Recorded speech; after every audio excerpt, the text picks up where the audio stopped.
The rifle barrel pressed cold against Ethan Cross's temple, and through the cabin window, he could see her, Lila, clutching their newborn daughter, blood still staining her dress from the birth hours before.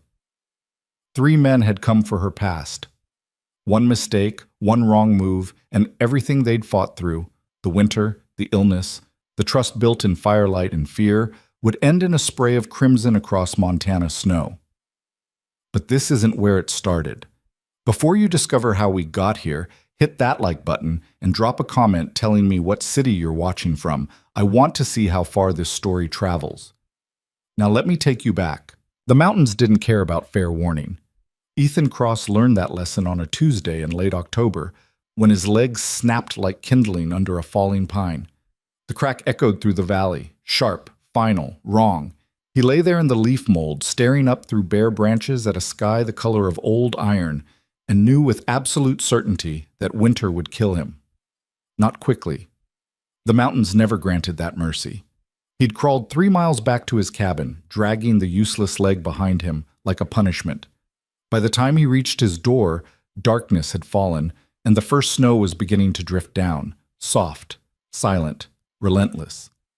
Inside, he'd splinted the break with whiskey-soaked rags and firewood, screaming into a leather belt clenched between his teeth. The bone had set crooked. It always would be. That was 6 weeks ago. Now it was December, and Ethan sat in his chair by the fire, watching grease congeal on a tin plate balanced on his lap. The cabin stank of old meat and unwashed wool. Outside, the wind carved new sculptures from snowdrifts that already reached the window ledges. The world had narrowed to this: 4 walls, a failing woodpile, and the grinding certainty that he'd made a mistake. He should have left when he could still walk. The advertisement had seemed logical at the time. He'd sent it down to Timber Falls with a fur trader heading south. Cook wanted. Winter contract. Mountain experience required. No pay, but room and board through spring thaw. What he'd expected was someone like Dutch Henry or One-Eyed Pete, men who knew that winter and the Bitterroots meant more than cold. Men who understood that survival required silence, efficiency, and the ability to make decisions without sentiment clouding judgment. What he got was a woman. He heard the horse first, hoofbeats muffled by snow, accompanied by the jingle of tack and the creak of saddle leather. Ethan grabbed his rifle and limped to the window, his bad leg dragging a furrow across the rough-hewn floor. Through the frost-rimmed glass, he watched her dismount. She moved slowly, carefully, one hand braced against the horse's flank for balance. When she turned toward the cabin, Ethan felt something cold settle in his gut that had nothing to do with the temperature. She was pregnant. Heavily, unmistakably pregnant. Jesus Christ, he muttered. The woman made her way through the snow with determined, awkward steps. She wore a coat too thin for the elevation and a wool dress that had seen better seasons.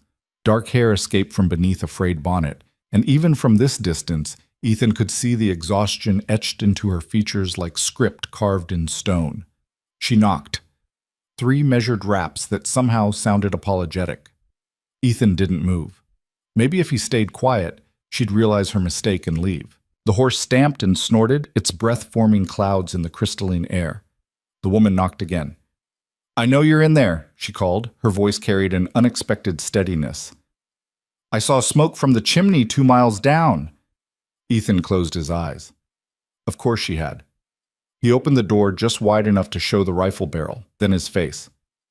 "You've got the wrong place." The woman met his stare without flinching. Up close, she was younger than he'd first thought. Maybe 25, though hardship had aged her eyes. "Are you Ethan Cross?" "Depends on who's asking." "Lila Mercer."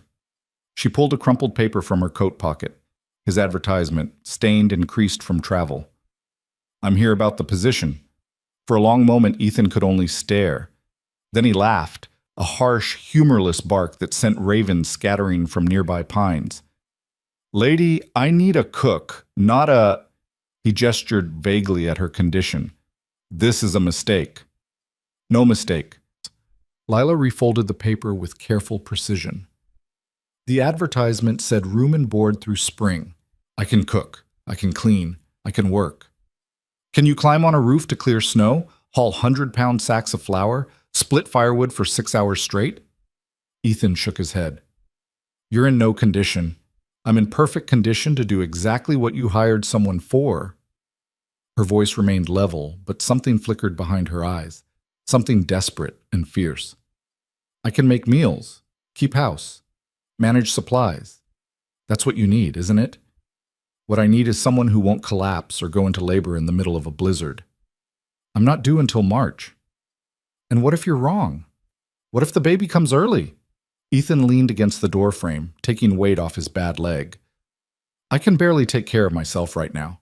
I sure as hell can't deliver a child. Lila's jaw tightened. Then I suppose I'd better not go into labor. The wind picked up, sending snow devils spinning across the clearing.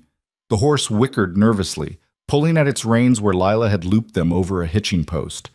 In the distance, a wolf howled, long, lonely, hungry. Where did you come from? Ethan asked.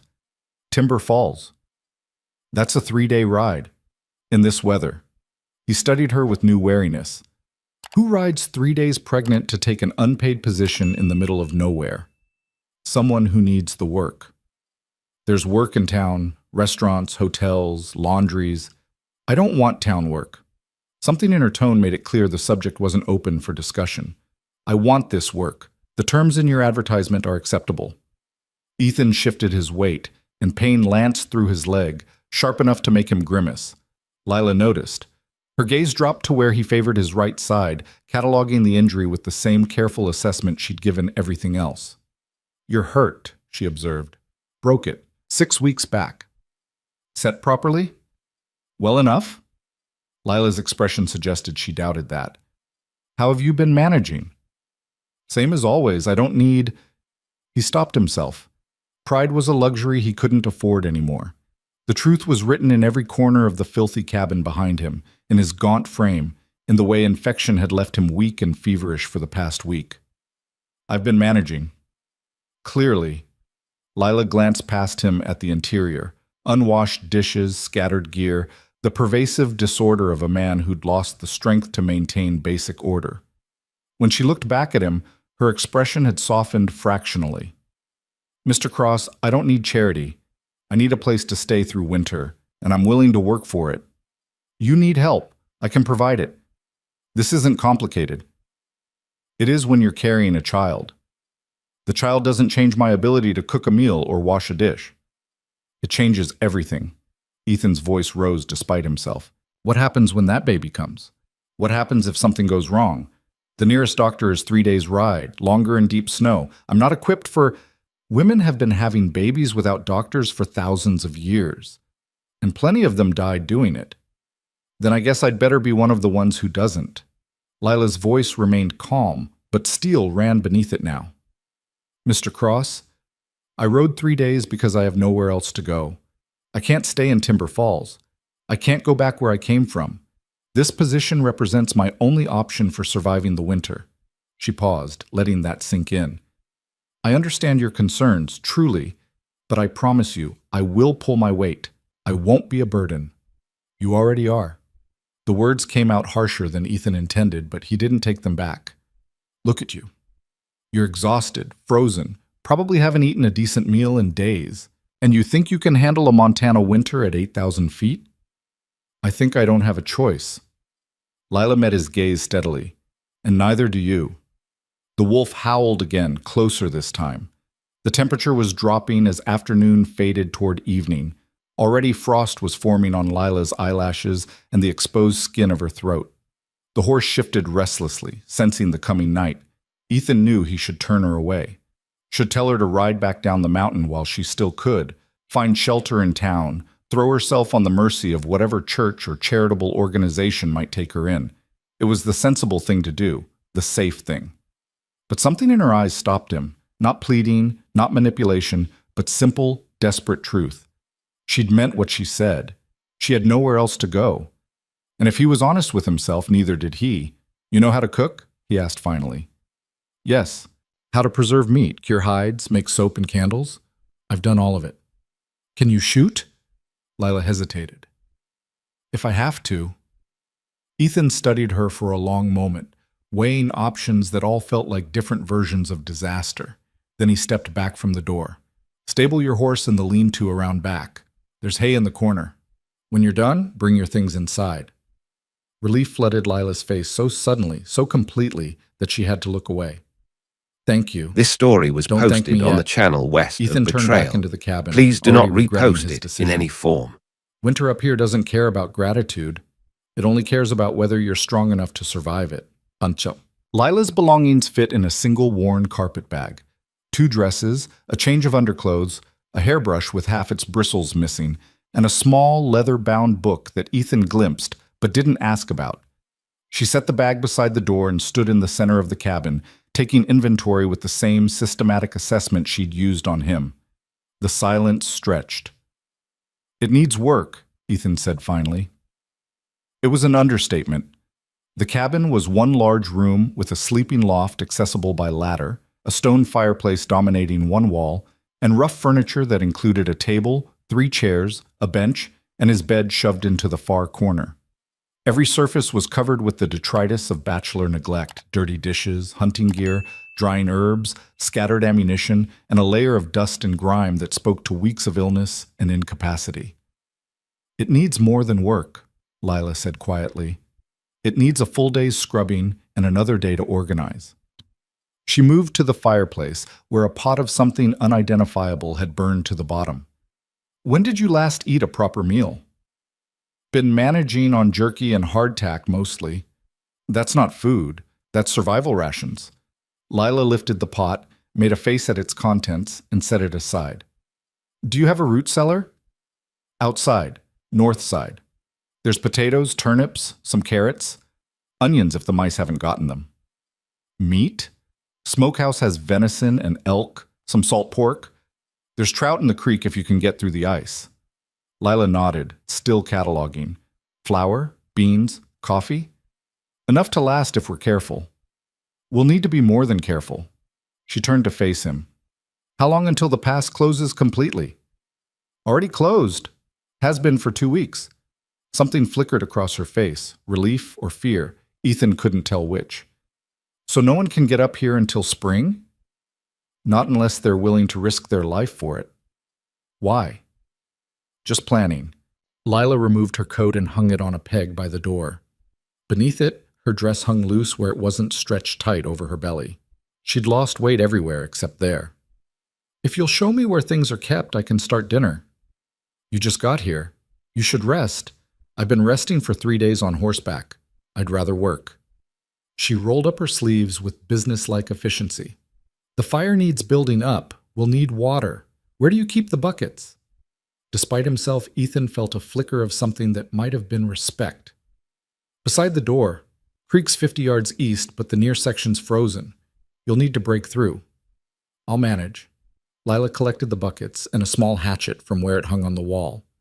"When I get back, we'll discuss sleeping arrangements." She was out the door before Ethan could respond, leaving him alone with a cabin that suddenly felt more confining than it had in weeks. He limped to the window and watched her navigate the snow, moving with the careful determination of someone who refused to acknowledge her own limitations. The wolf howled again, much closer now. Ethan grabbed his rifle and opened the door. "Lila!" She turned, buckets in hand. "Don't go far from the cabin, and if you hear something in the trees, get back here, fast." She nodded and continued toward the creek. Ethan stayed at the window, rifle ready, until she returned with buckets full of ice-cold water. Only then did he realize he'd been holding his breath. Lila worked with the quiet efficiency of someone who'd learned that stillness drew less attention than noise. She built up the fire, set water to boil, and began sorting through Ethan's chaotic supplies with a critical eye. Within an hour, she'd organized the pantry, inventoried the root vegetables, and had venison stew bubbling in a clean pot over the rebuilt fire. The smell alone was enough to make Ethan's mouth water. He couldn't remember the last time food had actually smelled like food, rather than a chore to be endured. "Where did you learn to cook?" he asked. "My mother." Lila didn't look up from the carrots she was dicing with startling precision. "She ran a boarding house in Colorado. I grew up feeding miners and railroad men." "That explains the efficiency. Feeding 20 men 3 meals a day teaches you not to waste motion." She added the carrots to the pot and reached for an onion. "What about you? How long have you been up here?" 5 years, 6 comes spring. Trapping? Mostly. Some hunting, guiding when I need cash. Ethan shifted in his chair, trying to find a position that didn't make his leg throb. It's quiet. Suits me. Lonely too, I'd imagine. Loneliness requires wanting company. I don't. Lila glanced at him, something unreadable in her expression. Then why hire someone? Desperation's different from desire. He gestured at his leg. Can't trap with this. Can barely walk. Without help, I'd starve before spring. So you wanted a servant, not a companion. I wanted survival, still do. Ethan met her gaze directly. I'm not going to pretend this is anything other than necessity. I need someone who can work. You need shelter. Those are the terms. Nothing more. Good. Lila returned to her cooking, because I'm not looking for anything more either. The stew simmered, shadows lengthened across the floor as afternoon surrendered to evening. Outside, the wind picked up, rattling the shutters and sending snow hissing against the windows. The temperature inside the cabin dropped despite the fire, and Ethan watched Lila add another log with the practiced ease of someone who understood that winter was a war measured in cordwood and calories. The stew needs another hour, she said finally. I'll make up a bed in the loft. You can have the bed. I'll take the loft. You can't climb a ladder with that leg. I've been managing. Barely. Lila fixed him with a look that brooked no argument. The loft has better insulation and more privacy. It makes sense for me to take it. You're pregnant. I'm aware. She moved to the ladder and tested the rungs. I'm also capable of climbing. The bed is yours, Mr. Cross. Don't argue about it. Ethan wanted to argue purely on principle, but exhaustion was settling into his bones with the weight of wet snow. The truth was, he hadn't climbed to the loft in over a week, had been sleeping in the chair or on the floor because the ladder had become an insurmountable obstacle. Fine, he conceded, but if you fall, don't expect sympathy. I wouldn't dream of it. Lila gathered blankets and disappeared up the ladder with surprising agility. Ethan listened to her moving around overhead, the creak of floorboards, the rustle of bedding being arranged. It was strange having another person in his space after so long alone. Not uncomfortable exactly, but strange, foreign, like hearing a familiar song sung in a different key. When Lila descended, she had a smudge of dust on her cheek and cobwebs in her hair. When was the last time anyone cleaned up there? Never, probably. I don't use it. It shows. She brushed herself off with brisk movements. Tomorrow I'll give it a proper cleaning. For now, it's livable. She moved to the stew and stirred it, tasted it, adjusted seasonings with the confidence of instinct rather than measurement. This is ready. The first bite was revelation. Ethan had survived on burnt meat and stale bread for so long that the simple complexity of properly seasoned food felt like a luxury he'd forgotten existed. The venison was tender, the vegetables soft but not mushy, the broth rich with herbs he'd gathered last summer and forgotten how to use. They ate in silence. Outside, night fell completely, and with it came the full weight of winter darkness, absolute, impenetrable, broken only by starlight reflecting off snow. The cabin windows became mirrors showing only their own faint reflections, two strangers sharing a meal at opposite ends of a scarred table. This is good, Ethan said finally. Better than good? It's basic. But Lila looked pleased despite herself. Tomorrow I'll make bread if the flour's decent. It should be, sealed tight before the snow came. She nodded and continued eating, movements economical and unhurried. Ethan found himself studying her, trying to reconcile the woman who'd ridden 3 days pregnant through mountain winter with the one who now sat calmly at his table as if this were the most natural arrangement in the world. Can I ask you something? He said. Lila's spoon paused halfway to her mouth. You can ask. Why not stay in town? Timber Falls has churches, charitable organizations. Someone would have taken you in. I told you, I don't want charity. This is charity. I'm not paying you. No, but I'm working for my keep. That's employment, not charity. She set down her spoon and met his gaze squarely. And before you ask the next obvious question, yes, there are reasons I couldn't stay in town that have nothing to do with pride or preference. That's all I'm going to say about it. Those reasons going to bring trouble to my door? I hope not. That's not a no. This It's the story only was answer you're posted getting. on the channel Lila west stood of and began Betrayal. clearing dishes. Please do not If you want me repost to leave, it in say any so form. now. Otherwise, accept that everyone has things they don't talk about. Even you, I'd wager. She was right about that.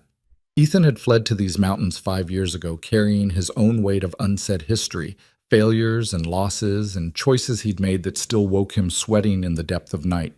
He had no right to demand her story when he'd never offer his own. Fair enough, he said. We all got ghosts. Long as yours don't shoot at me, we'll get along fine. Something that might have been relief crossed Lila's face. Thank you. Don't thank me for basic decency. Ethan gestured vaguely. Just don't make me regret this. I'll do my best.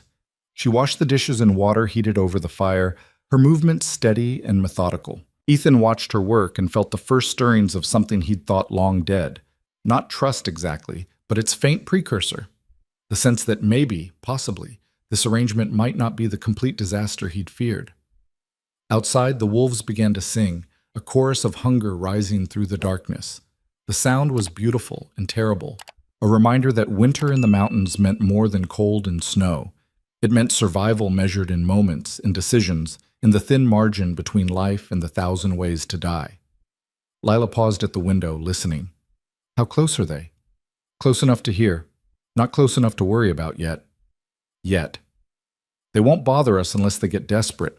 We keep the horse stabled, don't leave food out, maintain the fire. They'll find easier prey.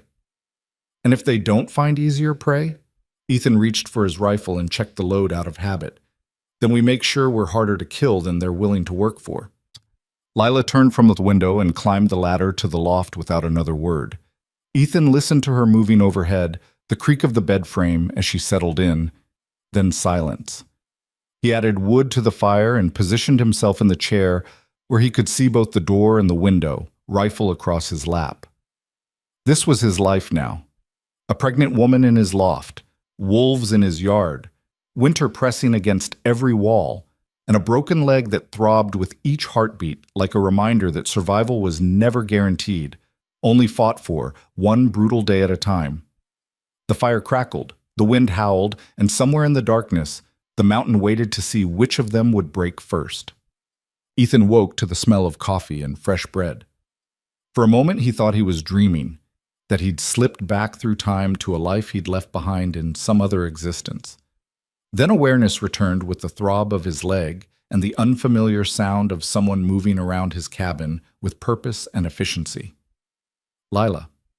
He'd forgotten.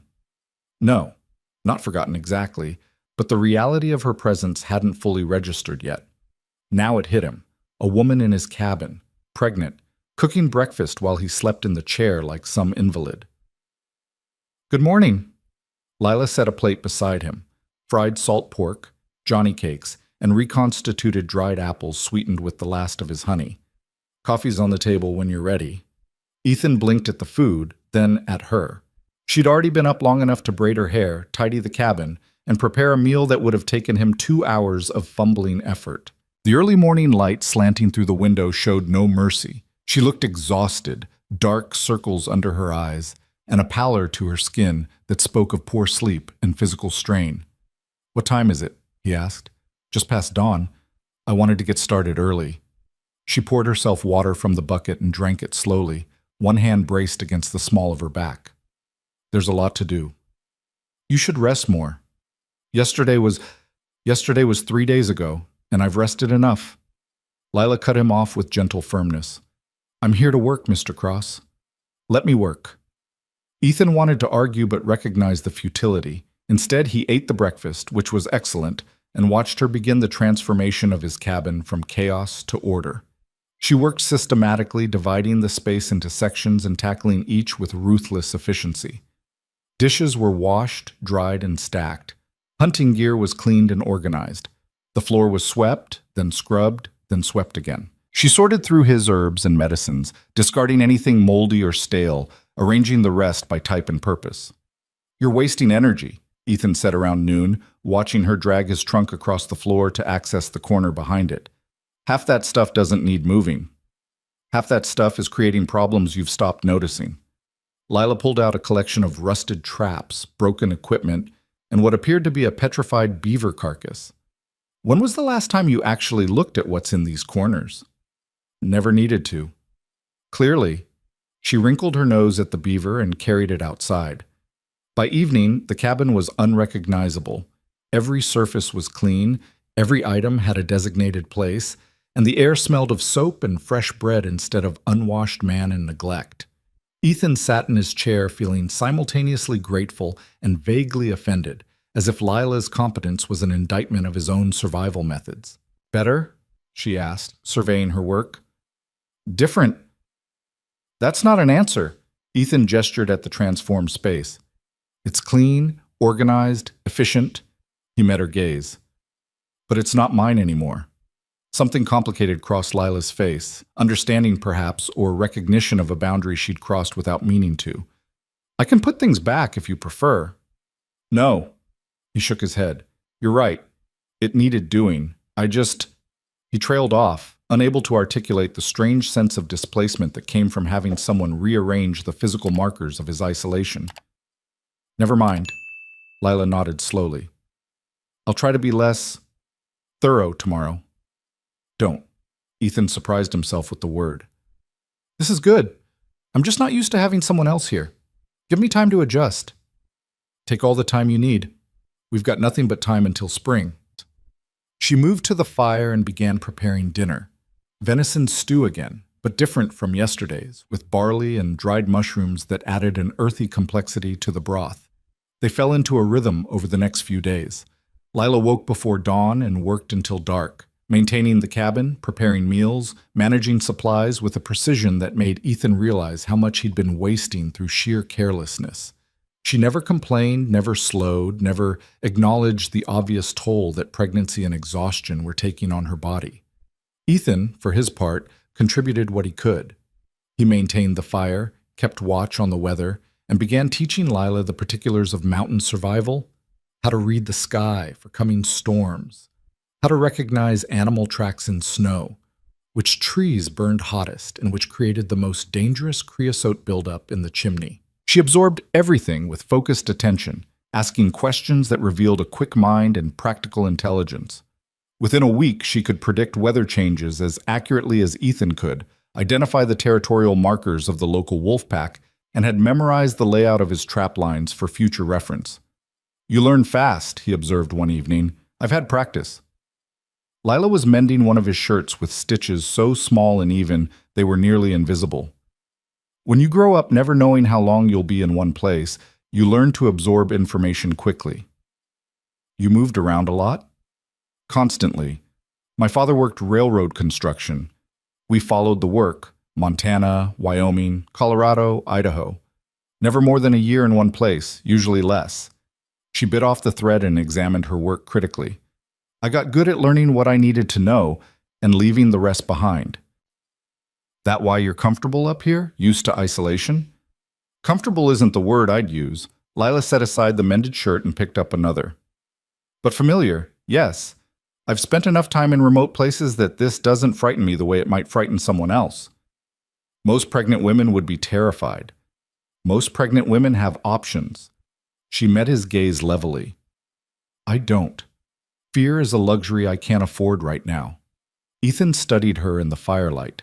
The determined set of her jaw, the careful control of her expressions, the way she held herself as if any moment of relaxation might shatter whatever internal structure kept her functioning. He recognized it because he'd lived it himself for 5 years, the deliberate cultivation of emotional distance as survival strategy.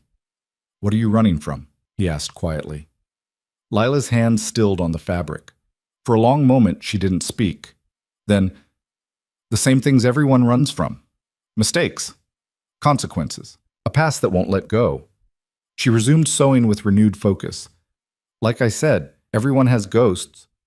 Yours seem particularly persistent. So do yours, or you wouldn't be living alone on a mountain. She had him there. Ethan lapsed into silence, listening to the wind rattle the shutters and the fire pop and hiss. Outside, the temperature was dropping toward another brutal night. Inside, the cabin held warmth and light and the strange, fragile peace of two damaged people who'd agreed not to probe each other's wounds too deeply. It was more than Ethan had expected, less than either of them needed. Exactly This story what was they'd posted bargained on the for. channel west of The days Betrayal. blended together in Please a do rhythm not dictated repost by it in survival any form. rather than calendar.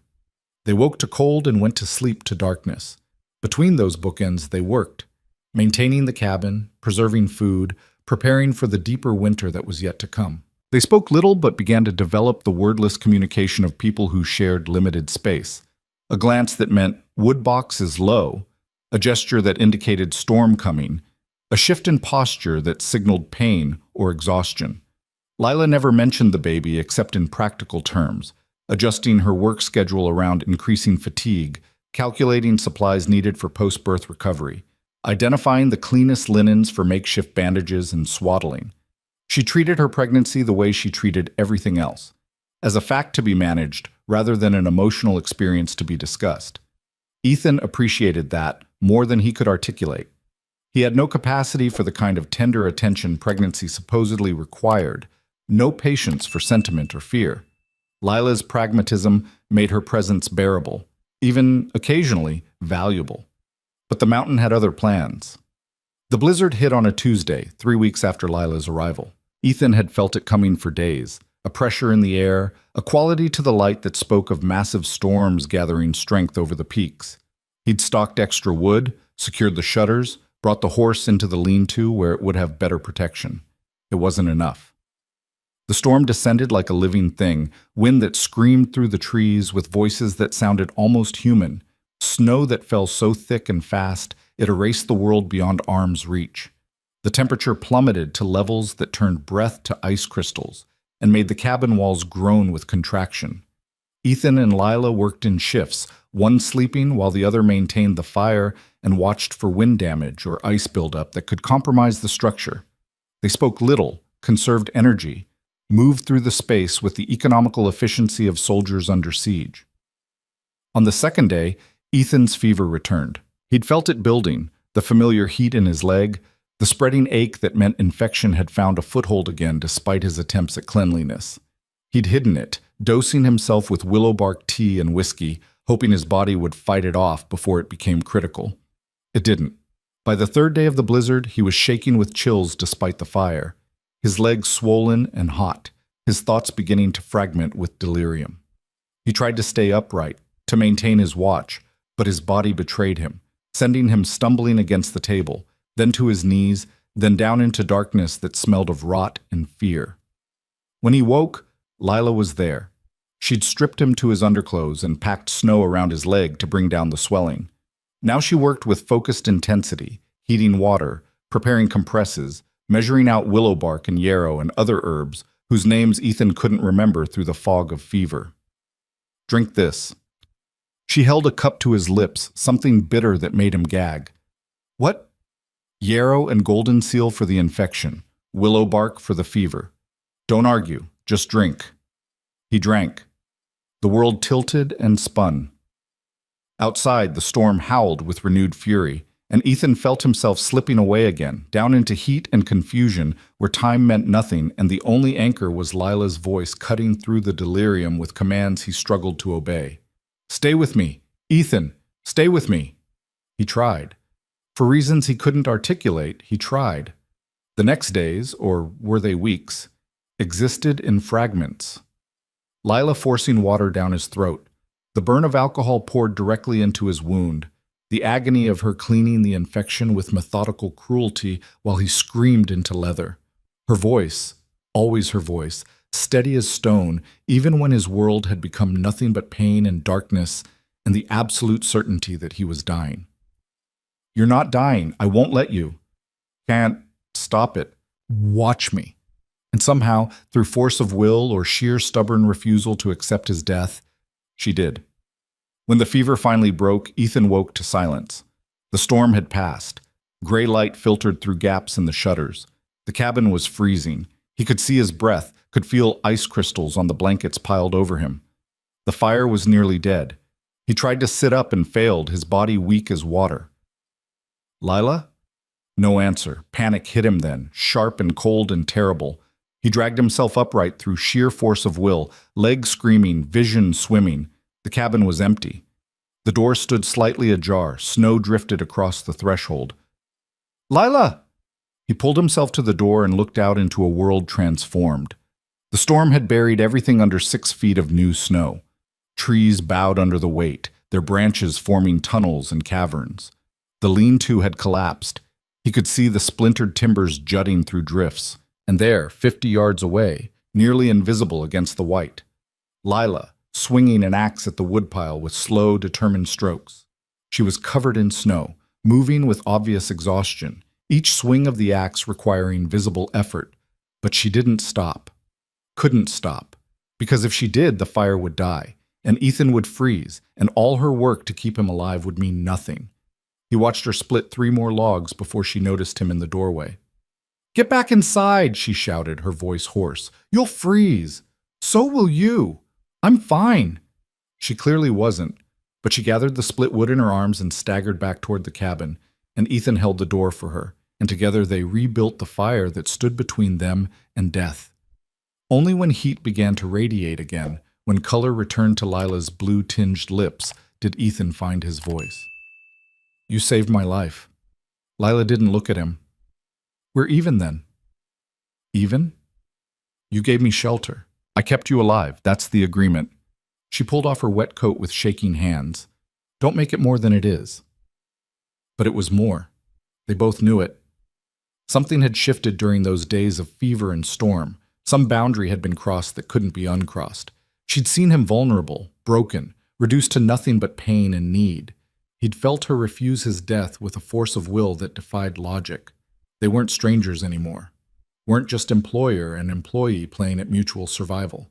They were something else now, something neither of them had words for.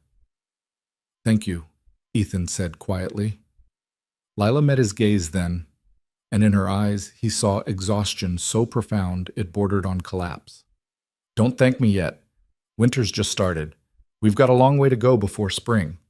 She was right. But as Ethan watched her move around the cabin, banking the fire, preparing tea, checking his bandages with gentle efficiency, he felt something crack in the careful walls he'd built around himself. Not breaking exactly, just cracking, letting in light he'd sworn he didn't need. Outside, the wolves began their evening song, hungry, relentless, patient. They could afford to be. Winter was a siege that lasted months, not days. Survival was a marathon, not a sprint. But for the first time in 5 years, Ethan Cross didn't feel completely alone in fighting it. And that terrified him more than any blizzard ever could. Recovery was a slow, humbling process that forced Ethan to confront just how close he'd come to dying. For 3 days after the fever broke, he could barely stand without the world tilting sideways. His leg remained swollen and tender, the infection beaten back but not defeated. Lila changed his bandages twice daily, her touch clinical and impersonal, never meeting his eyes during the process, as if the intimacy of tending his wounds embarrassed them both. She worked herself to exhaustion, maintaining what the storm had nearly destroyed. The lean-to required complete reconstruction, hours of labor in brutal cold, hauling timber and pounding nails with hands that cracked and bled despite the gloves Ethan had given her. The horse had survived but was spooked and difficult, requiring patience Lila barely had to spare. The woodpile needed constant replenishment. Snow had to be cleared from the roof before its weight caused structural damage. And through it all, she was 7 months pregnant and pretending she wasn't. Ethan watched her from the window, guilt gnawing at him like infection. He should be doing this work, should be the one splitting wood and shoveling snow and rebuilding what winter had broken. Instead, he was trapped inside his own useless body while a pregnant woman carried burdens that would have challenged a healthy man. "You need a rest," he said when she came in for the 4th time that day, face red from cold and exertion. "I need to finish the lean-to before the next storm." Lila didn't slow down, just grabbed the water bucket and drank deeply. "Weather's clearing. We've got maybe 2 days. Then it'll have to wait. You're going to collapse." "I'm fine." "You're exhausted. I can see it." "What you see is irrelevant." She set down the bucket with more force than necessary. "The work needs doing. I'm the only one who can do it. Therefore, I'll do it. Not if it kills you." "It won't kill me." "You don't know that." Ethan pulled himself upright, gritting his teeth against the pain. Lila, be reasonable. Reasonable? She turned on him with sudden fury that seemed to come from somewhere deeper than their conversation. This story was posted You on the want me to be channel west reasonable? of Betrayal. Fine. Please do not Reasonably, we need repost shelter it in for any the horse form. or it dies. Reasonably, we need firewood or we freeze. Reasonably, I'm the only person capable of providing either right now. So reasonably, Mr. Cross, shut up and let me work. The outburst left them both breathing hard, staring at each other across the cabin's warm interior. Outside, wind rattled the shutters, a reminder that winter's assault had only paused, not ended. I'm sorry, Ethan said quietly. I hate this. Hate being useless while You're not useless. You're injured. There's a difference. Some of the anger drained from Lila's voice, replaced by exhaustion so profound it seemed to emanate from her bones. And I'm not doing this for gratitude or recognition. I'm doing it because it needs doing. That's all. It's not all. You saved my life. That's more than our agreement required. Our agreement required me to earn my keep. A dead employer doesn't provide shelter. She moved to the fire and held her hands toward the warmth, flexing fingers that had gone white at the tips. This is still just survival. Don't romanticize it. But Ethan couldn't help feeling there was something more at work, something in the fierce determination with which Lila attacked each task, as if the physical labor was keeping darker thoughts at bay. He recognized the pattern because he'd lived it himself, working until exhaustion left no room for memory or regret. At least let me help with what I can, he offered. I can maintain the fire, prepare meals, keep watch. You can recover. Lila cut him off. That's your job right now. Get strong enough to be useful again because I won't be able to do this forever. The unspoken reason hung between them. The baby. March was still months away, but Lila was already moving slower, tiring faster, struggling with tasks that had been routine weeks earlier. Time was running out, and they both knew it. Over the following days, an uneasy rhythm established itself. Lila worked outside when weather permitted, completing the lean-to and stockpiling firewood with grim determination.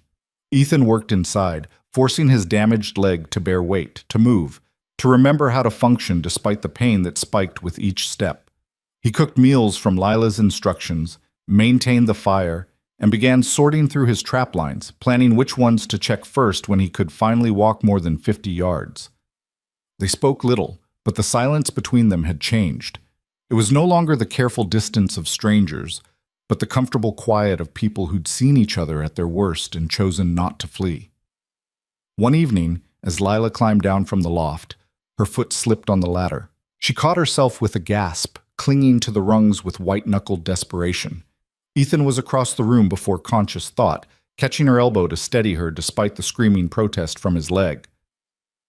Careful. I'm fine. But she was shaking, and when he helped her down the last few rungs, he felt the tremor in her arms. The ladder's too dangerous now. He stopped himself before saying too pregnant, settling instead on, the center of gravity's changed. One slip and you could break your neck. Then what do you suggest? I can't sleep down here. Why not? Take the bed. I'll use the chair or make a pallet by the fire. Lila shook her head. We've been through this. You need the bed for your leg. My leg's healing. Yours is getting worse. He gestured at the way she was standing, one hand pressed to her lower back. Weight shifted to compensate for the burden she carried. Don't argue. You're moving down here tonight. For a moment, he thought she'd fight him. Then something in her expression softened. Not surrender exactly, but acknowledgement of reality. Fine. But I'm taking the first watch tonight. There's no need for watches. The fire's banked, the shutters are secure. I'll take the first watch anyway. She moved to the window and peered out into the darkness.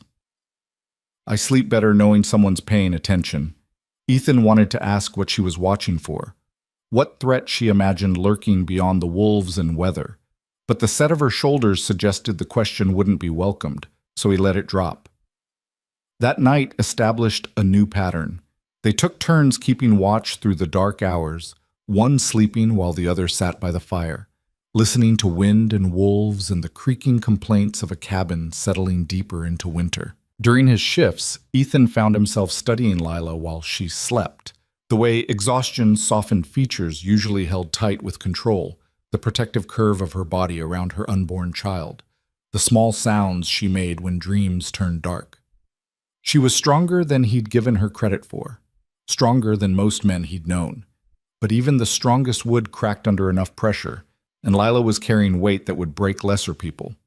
The next storm came 6 days after the first, not as violent, but longer, settling in for 3 days of steady snow that added another 2 feet to already impossible drifts. They were trapped inside together, and the cabin's walls seemed to shrink with each passing hour. On the second day, Lila began organizing the pantry for the third time. "It's already organized," Ethan pointed out, watching her rearrange flour sacks that didn't need rearranging. "It could be better." "It's fine. You're just looking for work. So what if I am?" She didn't look at him, just kept moving supplies with methodical precision. "Better than sitting idle." "Sometimes idle is what you need." Ethan stood from his chair, testing his weight on the bad leg. It held, barely. "You've been moving non-stop since you got here. Maybe it's time to rest." "I'll rest when the work's done." "The work's never done. That's the nature of survival." He limped closer, close enough to see the fine tremor in her hands. "Lila, you're running yourself into the ground. Whatever you're trying to outwork, it's not going anywhere just because you're exhausted." Her hands stilled. For a long moment she stood there, head bowed, breathing carefully. When she spoke, her voice was barely above a whisper. "If I stop moving, I start thinking. And if I start thinking—" She trailed off, shaking her head. "I need to keep moving." "Then think out loud. Tell me what's eating at you." "I can't." "Why not?" "Because you'll tell me to leave." She turned to face him, and there was something raw in her expression, fear mixed with defiance. "And I can't leave. Not anymore.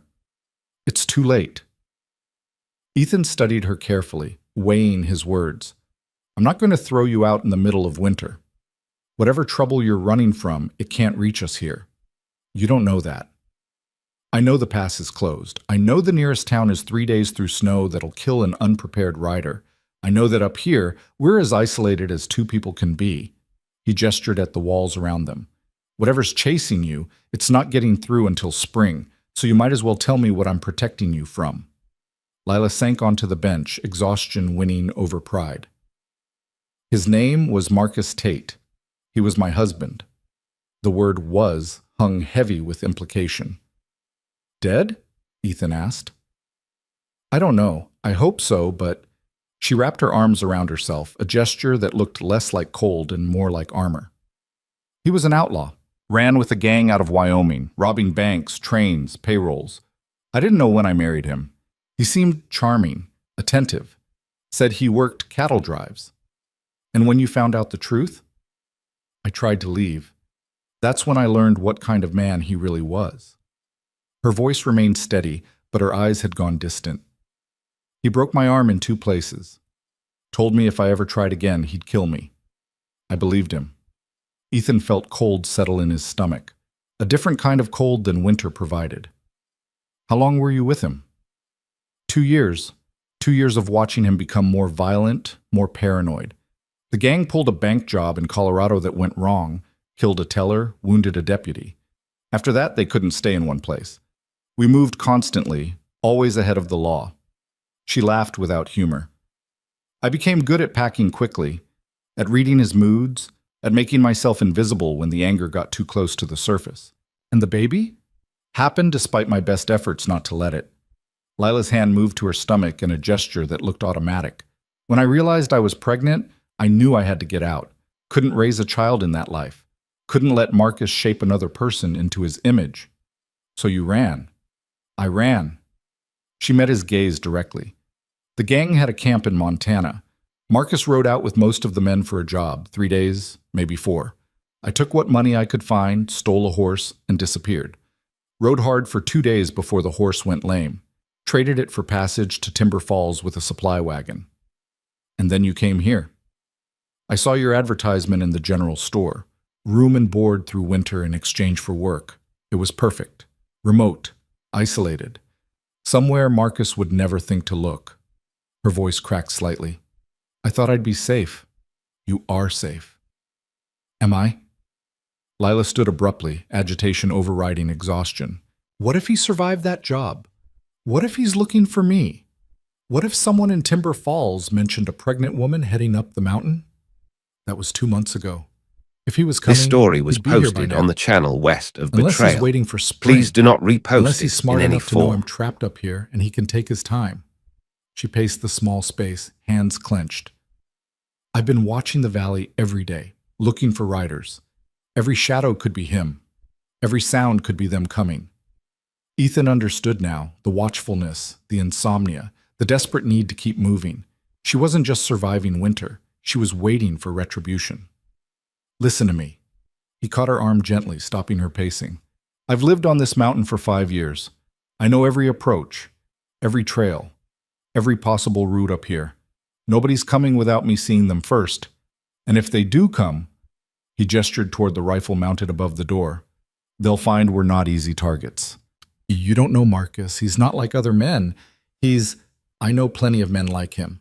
Violent, possessive, convinced the world owes them whatever they can take. Ethan's voice hardened. I also know they're not invincible. They bleed, they die. And if he's stupid enough to come after you here, he'll learn that the hard way. Lila searched his face, looking for something. Certainty, perhaps, or just the comfort of someone else shouldering the fear she'd carried alone for months. Why would you risk that? You don't owe me protection. Maybe not, but you kept me alive when you could have let me die and taken what you needed. That creates obligation. He released her arm and moved to the window, scanning the empty white expanse beyond. Besides, I don't take kindly to men who hurt women. Call it a personal failing. Something in his tone suggested experience, history he wasn't offering to share. Lila didn't push. Whatever ghost drove Ethan Cross to defend a stranger were his business. Thank you, she said quietly. Don't thank me yet. Spring's a long way off, and if trouble's coming, we need to prepare. Ethan turned from the window, his expression shifting to tactical assessment. Can you shoot? I said I could if I had to. That's not an answer. Can you hit what you're aiming at? Lila hesitated. Marcus taught me basics. Didn't trust me with a gun often, but he wanted me to defend the camp when the men were away. Good. When this storm clears, we'll practice. I need to know you can handle a rifle if it comes to that. You really think it will? Ethan considered the question honestly. I think hope for the best and prepare for the worst is the only way to survive up here. So yes, we prepare. The storm finally broke on the 4th day, leaving behind a landscape transformed into something alien and beautiful. Sunlight on fresh snow created a brightness that hurt to look at directly. The world seemed carved from ice and diamond, every surface reflecting light until the very air sparkled. Ethan and Lila stood outside together, squinting against the glare. The cold was absolute, the kind that turned breath to ice and made skin burn within seconds of exposure. But after days trapped inside, even brutal cold felt like freedom. I need to check the trap lines, Ethan said. See what survived the storm. Your leg's not strong enough for that kind of walking. It'll have to be. We need fresh meat, and the traps won't check themselves. He tested his weight, grimacing at the spike of pain but staying upright. I'll take it slow. Shouldn't be more than a few hours.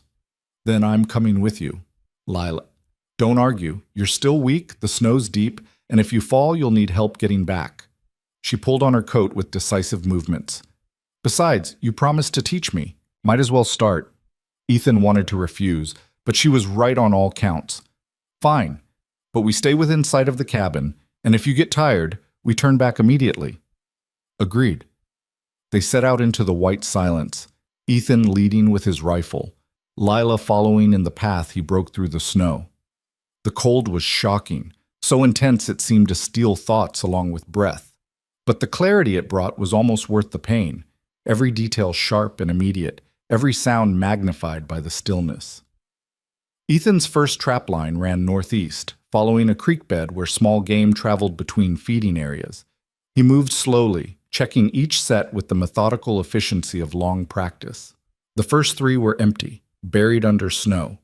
The 4th held a pine marten, frozen solid, its dark fur perfect for trading come spring. Here, he handed Lila the carcass. Feel the weight. See how the pelt's still intact? That's a clean kill. Means the trap was set right. No suffering. Lila examined the frozen animal with careful attention. You care about suffering? I care about waste. An animal that suffers damages the pelt thrashing around. Quick death preserves value. He reset the trap with practiced movements. That's not mercy, that's economics. But you still make it quick. When I can, Ethan moved to the next trap. Empty. Nature's cruel enough without adding human cruelty to it. They continued along the line, checking each set, harvesting 3 more marten and a beaver. Lila asked questions constantly about trap placement, bait selection, reading animal sign in snow. Ethan answered, surprised by how much he'd forgotten he knew until forced to articulate it. The key is thinking like prey, he explained, crouched beside a trap set near a fallen log. Where would you travel if you were small, vulnerable, and everything wanted to eat you?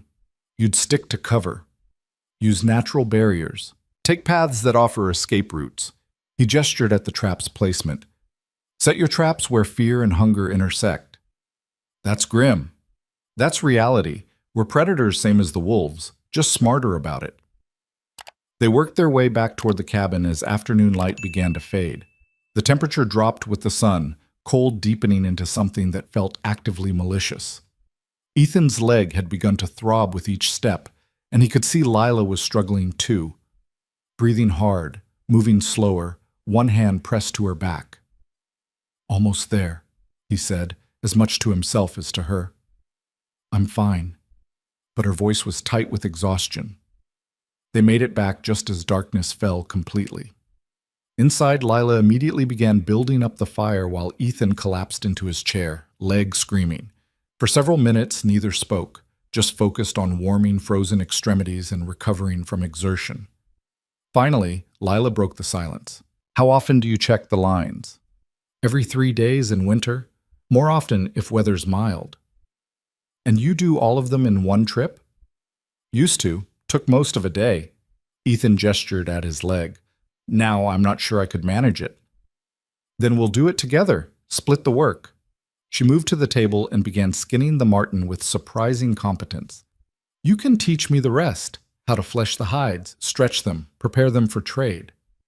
That wasn't part of our agreement. Neither was saving your life, but here we are. She smiled slightly, the first genuine smile Ethan had seen from her. Consider it expanding my skill set. Over the following weeks, that's exactly what happened. Lila learned to trap, to skin, to prepare hides with the same methodical efficiency she brought to everything else. She learned to read weather, to track animals, to identify which plants held medicinal properties. Ethan taught her everything he knew, partly out of practicality and partly because watching her learn gave him something to focus on besides his own diminishing usefulness. But more than skills transferred between them. They began to share stories, carefully edited versions of their pasts that revealed more in what was omitted than what was said. Ethan told her about growing up in Ohio, about the war that had broken him in ways no wound could show, about drifting west looking for somewhere the memories couldn't follow. Lila spoke of her childhood following railroad crews, of her mother's death from typhoid when she was 15, of her father's descent into drink that had left her alone and vulnerable at 17. Neither mentioned the darkest parts. Ethan didn't speak of the things he'd done during the war, the orders he'd followed that still woke him sweating in the night. Lila didn't detail the specific violence Marcus had inflicted beyond what she'd already revealed. Some wounds ran too deep for words, but the spaces between their words grew comfortable. They developed rhythms. Ethan woke first and made coffee. Lila cooked breakfast. Together they planned the day's work. Afternoons were spent on trap lines or maintenance. Evenings, they ate dinner and sat by the fire, sometimes talking, sometimes just existing in the same space without the pressure of conversation. It was almost peaceful. Then January arrived with temperatures that made December seem mild. The cold became a physical presence, something that invaded every corner, turned metal brittle, made breathing painful. Ethan's leg ached constantly, a deep bone cold that no fire could touch. Lila moved more slowly each day, her pregnancy advancing to the point where simple tasks became ordeals. One morning, Ethan found her crying at the table. She tried to hide it when he came down from his sleeping spot by the fire, but tears left tracks on her cheeks. He stood awkwardly, unsure whether to acknowledge what he'd seen or pretend ignorance. "I'm fine," she said before he could speak. "Just tired." "You're allowed to be more than fine." He moved to the stove and poured coffee, set a cup in front of her. "What's This wrong?" story was Lila wrapped her posted on the hands around channel cup, West of staring Betrayal. into the dark liquid. Please do not repost I it felt the in baby any move form. this morning. Really move, not just flutters, but actual kicks. Her voice cracked. And I realized I don't have anything ready. No clothes, no blankets, nothing. What kind of mother doesn't prepare? The kind who is running for her life. Ethan sat across from her. That's not failure. That's survival. It feels like failure. Then we'll fix it. He gestured around the cabin. We've got fabric, needles, and thread. You can sew, can't you? Yes, but then we'll make what you need. I can help. I'm not useless with a needle. At her skeptical look, he added, Army taught me to repair my own gear. How different can baby clothes be? Completely different? Then you'll teach me, same as I taught you trapping. He reached across the table and squeezed her hand briefly, the first deliberate touch between them that wasn't related to injury or necessity. We've got time. The baby's not due until March. That's 6 weeks to prepare. Lila nodded, wiping her eyes with her free hand. I'm sorry, I don't usually fall apart like this. You're entitled. Carrying a child while trapped on a mountain with a crippled stranger qualifies as extenuating circumstances. That got a laugh, small and watery, but genuine. When you put it that way, I should be far more hysterical. Probably. I appreciate the restraint. Over the next week, they transformed an old canvas tarp into swaddling cloths and simple gowns. Ethan's stitching was crude but functional. Lila's was precise and careful, each tiny garment crafted with attention that suggested this was more than just preparation. It was hope made tangible. They didn't speak much during these sessions, just sat by the fire sewing while wind howled outside. But the silence felt different now, warmer somehow, as if the simple act of creating something together had shifted the nature of their coexistence. One evening, as Lila finished hemming a small blanket, she looked up at Ethan with an expression he couldn't quite read. Thank you. For what? For not treating me like I'm fragile. For not pitying me. She folded the blanket with careful precision. For just letting me be here. You earned your place here 10 times over. Ethan set aside his own work, a rough but functional diaper made from flour sack fabric. I should be thanking you. This cabin's cleaner, warmer, and better organized than it's been in years. I've eaten better food in the past 2 months than the previous 2 years combined, and you kept me alive when I'd given up. You hadn't given up. I had. Maybe not consciously, but he trailed off, searching for words. I came to this mountain to disappear, to exist without having to feel or remember or care about anything beyond the next meal, the next trap check. You reminded me that survival's not the same as living. Lila looked away, color rising in her cheeks. That's too much credit. It's exactly the right amount of credit. Ethan leaned back in his chair, studying her in the firelight. You're stronger than you know, Lila Mercer. Whatever happens come spring, remember that. What do you think will happen come spring? It was the question they'd both been avoiding. Ethan considered his answer carefully. I think the pass will open, the thaw will come, and you'll have to decide what comes next. I don't have anywhere to go. You could stay here. The word surprised them both. Lila's eyes widened, and Ethan felt his own shock at the offer. But now that he'd said it, he couldn't take it back. Didn't want to take it back. Stay here, he repeated, through summer, longer if you want. There's room, there's work, and he gestured vaguely. It's safe. Ethan, don't answer now. Just think about it. He stood, suddenly needing distance from the vulnerability of the moment. I'm going to check the fire in the lean-to. He escaped into the cold before she could respond, breath steaming in air cold enough to freeze exposed skin in minutes. Above him, stars burned with impossible brightness in a sky so clear it seemed to ring with silence. What was he doing?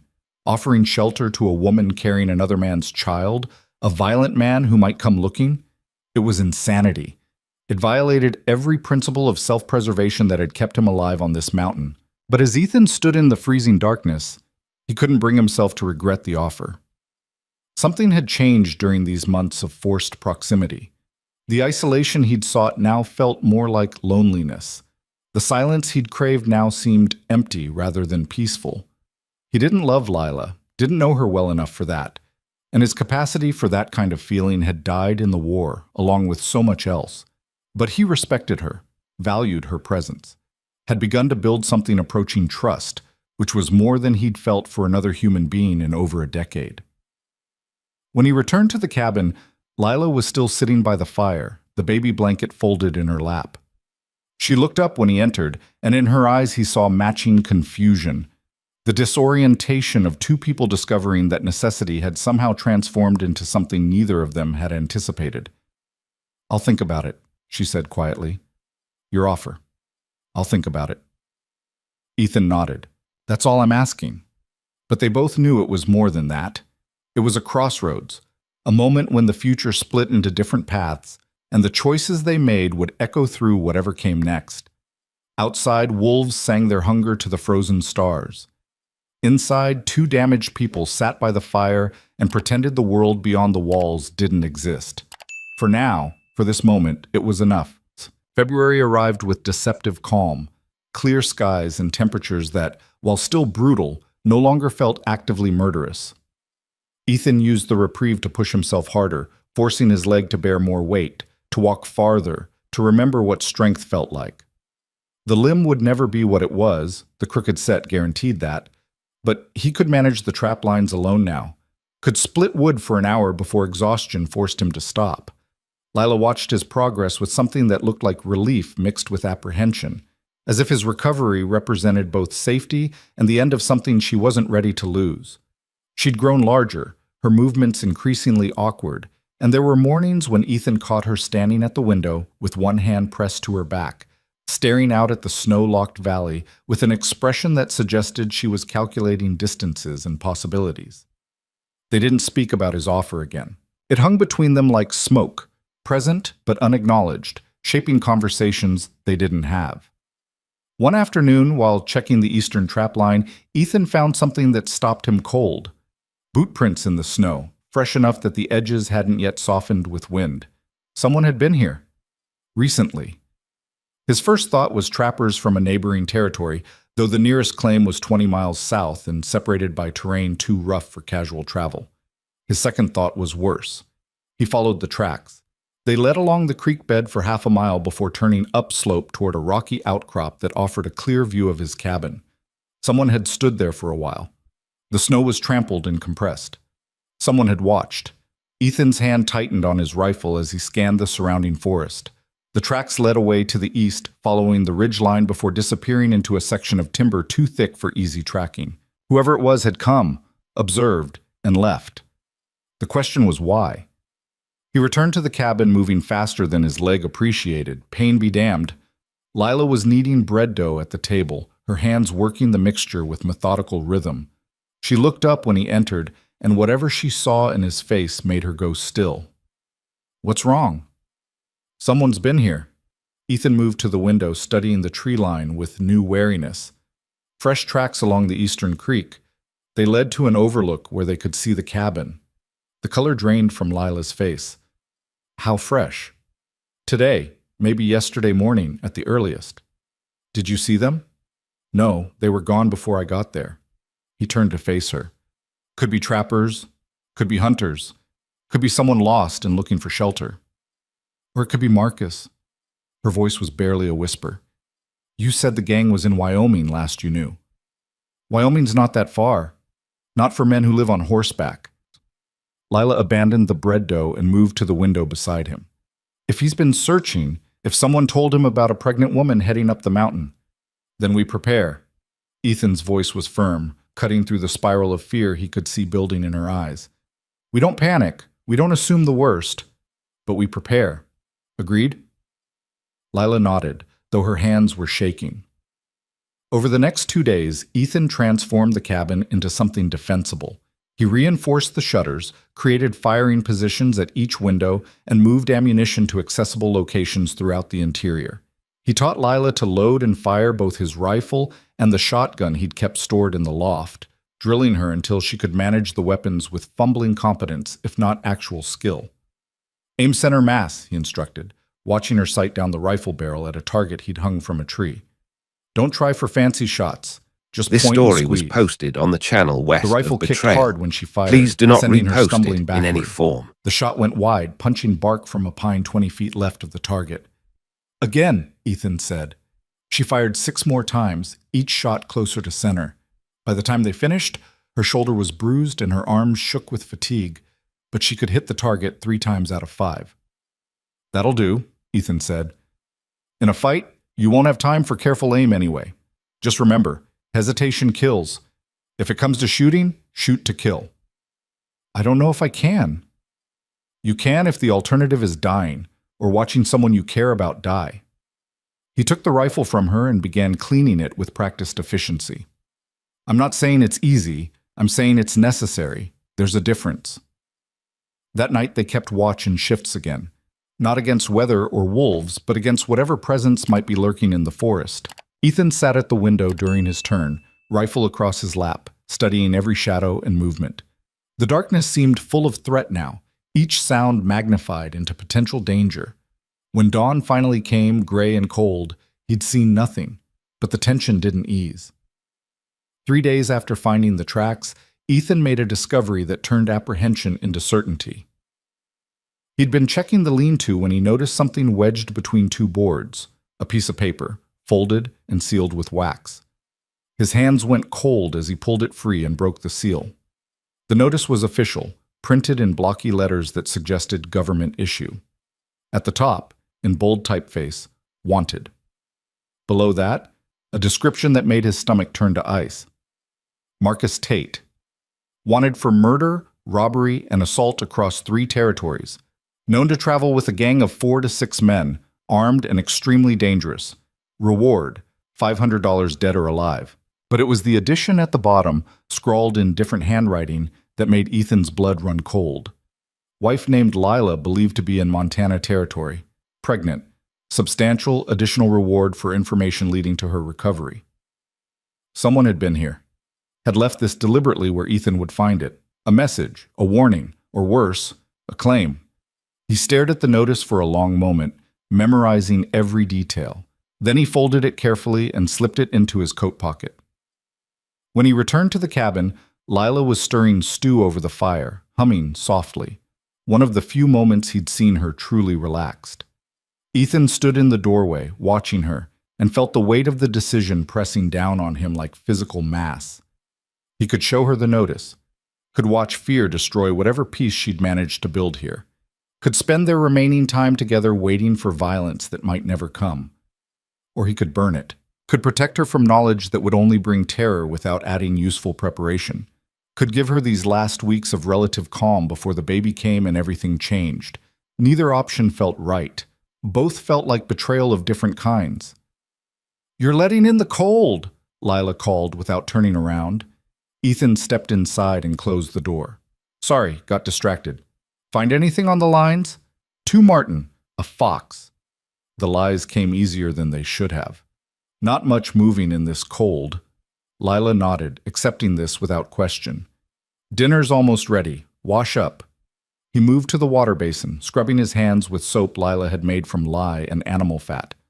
Through the window above the basin, he could see the forest stretching away in all directions, beautiful and treacherous, hiding whatever threats existed beneath its snow-laden canopy. They ate in relative silence, Lila clearly exhausted from a day spent preparing more baby clothes and organizing supplies. Ethan watched her between bites, memorizing details he'd stopped noticing, the way she ate with careful precision, the protective curve of her hand around her belly, the small sounds of discomfort she made when the baby kicked. After dinner, she retired early, climbing into bed with a weariness that went beyond physical exhaustion. Ethan sat by the fire, the wanted notice burning a hole in his pocket, and wrestled with conscience. He lasted until midnight. Then he pulled out the paper, read it one final time, and fed it to the flames. The evidence curled and blackened and turned to ash. Ethan watched it burn and told himself he was protecting her, told himself that knowing wouldn't change anything except steal what little peace she had left, told himself this was the right choice. But when he finally slept, his dreams were full of strangers with guns, and Lila's screams, and the knowledge that he'd just made a decision that could get them both killed. The next morning brought fresh snow, light and crystalline, the kind that sparkled in early sun like scattered diamonds. Lila seemed brighter too, moving with more energy than she'd shown in days. She made breakfast, flapjacks with the last of their syrup, and chattered about plans for the baby's arrival with an optimism that made Ethan's chest tight with guilt. "I've been thinking about names," she said, pouring coffee with careful concentration. "If it's a girl, maybe Rose. My mother's name was Rose." "That's nice." Ethan's voice sounded distant to his own ears. "And if it's a boy—" She paused, something complicated crossing her face. "I don't know. I don't want to name him after Marcus, but I don't know my father's name well enough to—" She stopped, shaking her head. "Listen to me, planning like I have a choice. The baby will come and be whoever they are, and names won't matter half as much as keeping them alive." "Names matter," Ethan said quietly. "They're the first thing we give a person, first piece of identity." Lila sat across from him, hands wrapped around her cup. "Did you have children? Before?" The question caught him off guard. "No, almost. My wife was pregnant when I left for the war." He stared into his coffee, seeing ghosts in the dark liquid. "She lost the baby while I was gone. Lost herself to fever not long after. I came back to an empty house and a grave with 2 names on it. I'm sorry. It was a long time ago, different life." But saying it out loud made it feel fresh again. The hollow ache of loss that never fully healed just scabbed over. "That's why I came here. Couldn't stand being in that house, that town, surrounded by everything I'd failed to protect." Lila reached across the table and took his hand, a deliberate gesture that felt more intimate than anything they'd shared. "You didn't fail them. War fails everyone. You just survived it. Sometimes survival feels like failure." "I know." Her grip tightened. "But it's not. It's just the price we pay for living when others don't." They sat like that for a long moment, hands joined across the scarred table, connected by shared understanding of loss and guilt and the complicated arithmetic of grief. Then Lila pulled back, breaking the moment with a small smile. "Well, that got dark fast. You started it with talk of names." "Fair point." She stood and began clearing dishes. "I'll try to keep the existential dread to a minimum going forward." "Appreciated." But the conversation lingered in Ethan's mind all day. He thought about it while checking traps, while hauling water, while splitting wood with mechanical precision. The secrets he was keeping felt heavier now, not just the wanted notice, but the offer he'd made to let her stay, the feelings he couldn't quite name that made that offer feel both natural and terrifying. What was he doing? Playing house with a pregnant fugitive while her violent husband potentially stalked the forest? It was madness. It violated every survival instinct he'd honed over 5 years of isolation. But when he returned to the cabin that evening and found Lila had made venison roast with the last of their carrots, when she smiled at him with genuine warmth and asked about his day like they were any normal couple, he couldn't bring himself to regret it. Whatever was coming, they'd face it. Together. That meant something, even if he didn't have words for what. A week passed without incident. The tracks didn't reappear. The forest remained empty of human presence. Slowly, Ethan allowed himself to hope that whoever had left the notice had moved on, given up the search, or decided the reward wasn't worth the risk of mountain winter. Then the second notice appeared. This one was nailed to a tree along the northern trapline, positioned where Ethan couldn't miss it. The same wanted poster, but with fresh handwriting at the bottom. "We know she's here. Spring comes early this year. Be ready." Ethan tore it down with shaking hands and stood in the snow, fury and fear warring in his chest. They were being watched, toyed with. Someone out there knew exactly where Lila was and was waiting. For what? For spring when the pass opened and they could bring more men? For the baby to be born so there'd be more leverage? He burned this notice too, right there in the snow, watching the paper curl and blacken. Then he began tracking, following signs so faint they were almost invisible. Whoever was leaving these messages was good, covering their trail, moving through terrain that left minimal trace. But Ethan was better. He'd been hunting these mountains for 5 years, knew every game trail and hiding place. He followed the almost invisible trail for 3 miles before finding the camp. It was temporary. A lean-to constructed from pine This boughs, story was a fire posted pit on the carefully channel west concealed, of Betrayal. supplies cached Please in a do not hollow log. repost it in One any man, form. based on the bedroll and provisions. Watching. Waiting. Ethan stood at the edge of the camp and calculated. One man meant this wasn't the full gang, probably a scout sent ahead to confirm Lila's location, which meant Marcus was coming but hadn't arrived yet, which meant there was still time. He considered destroying the camp, leaving his own message, but that would confirm Lila's presence and might accelerate whatever timeline the scout was operating on. Better to leave everything undisturbed. Let them think they were undetected. Ethan returned to the cabin as darkness fell, mind racing through scenarios and possibilities. When he entered, Lila looked up from her sewing with a smile that died when she saw his expression. What happened? He couldn't lie anymore. The secrets had become too heavy, the threat too real. We need to talk. Ethan told her everything. The first notice, the tracks, the second warning, the scout's camp. He watched her face go white, watched her hand move protectively to her belly, watched fear replace every trace of the peace she'd managed to build. How long? She asked when he finished. How long have you known? The first notice came 10 days ago. I burned it. Didn't want to.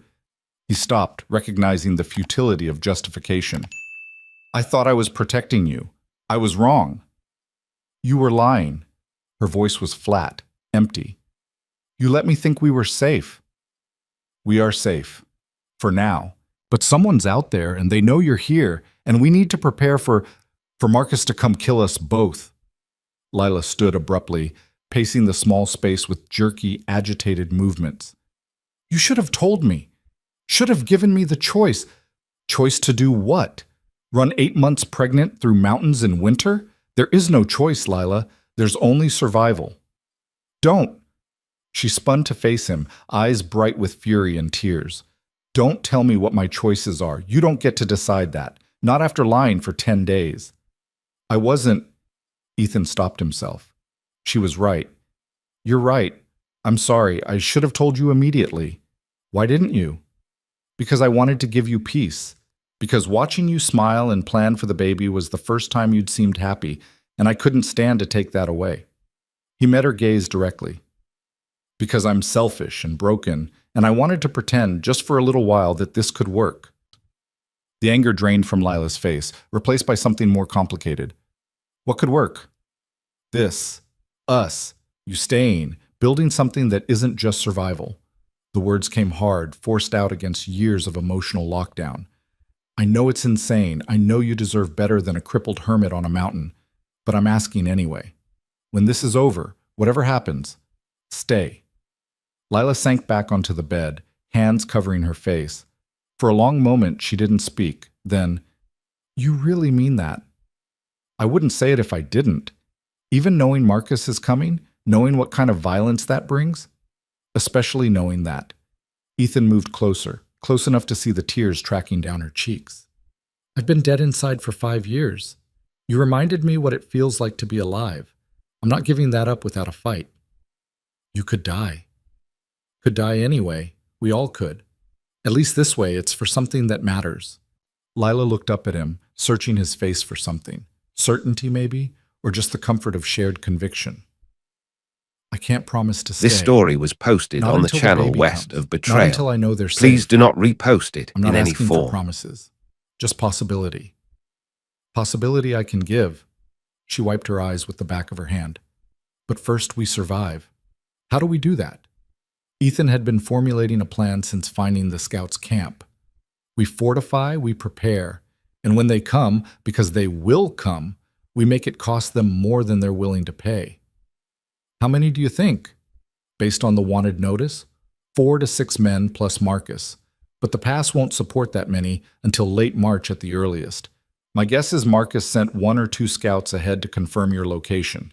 The main group will come with the first real thaw. That gives us a month, maybe less. Maybe less, Ethan agreed, but enough time to prepare if we're smart about it. Over the next week, they transformed the cabin into a fortress. Ethan reinforced the door with additional bracing, created firing ports in the shutters, and cached weapons and ammunition throughout the interior. He taught Lila to reload under pressure, to shoot from cover, to think tactically about angles and exposure. They worked late into each night, driven by urgency that made exhaustion irrelevant. Lila moved slower now. Her pregnancy advanced enough that even simple tasks required deliberate effort, but she never complained, never suggested they were doing too much. One evening, while Ethan was showing her how to barricade the door from inside, she stopped mid-motion and gasped. "What's wrong?" He was at her side instantly. "Nothing, just—" She took his hand and placed it on her belly. "Wait." Ethan felt it, a sudden pressure against his palm, then another. The baby, moving inside her, alive and real and completely oblivious to the violence gathering in the world beyond. "Strong," he said quietly. "Too strong sometimes. I think this one's going to be a fighter." Lila smiled, but there was sadness in it. "I just wish they didn't have to be." "Maybe they won't. Maybe we end this before they're old enough to remember." "You really believe that?" Ethan considered lying, offering false comfort, but she deserved truth. "I believe we've got a chance. Whether we take it or not depends on how smart we are and how lucky we get. I've never been particularly lucky. Then we'll be smart instead." They continued preparing, each day adding new layers of defense. Ethan scouted the approaches to the cabin, identifying the most likely routes attackers would take, and preparing surprises accordingly. Tripwires rigged to bells, deadfalls that could be triggered from inside, positions where a single defender could hold against multiple attackers. He was under no illusions. If Marcus came with his full gang, the odds were poor. But poor wasn't impossible, and Ethan had survived worse odds before. The key was making every advantage count, every mistake by the enemy costly. As February wound toward March, the weather began its slow transformation. Days grew fractionally longer. Temperatures crept upward from lethal to merely brutal. The snow's character changed too, becoming heavier, wetter, the first hint of the thaw that would unlock the mountain. Lila grew larger and more uncomfortable, her movements increasingly labored. There were mornings when Ethan found her sitting at the table with tears of frustration on her face, angry at her own body's limitations. He learned not to offer comfort she didn't want, just practical help. Carrying water, hauling firewood, taking over tasks that had become too difficult. One morning in early March, Lila woke to find blood on the sheets. Not much, but enough to send panic shooting through both of them. "Is this normal?" Ethan asked, fighting to keep his voice steady. "I don't know. Maybe.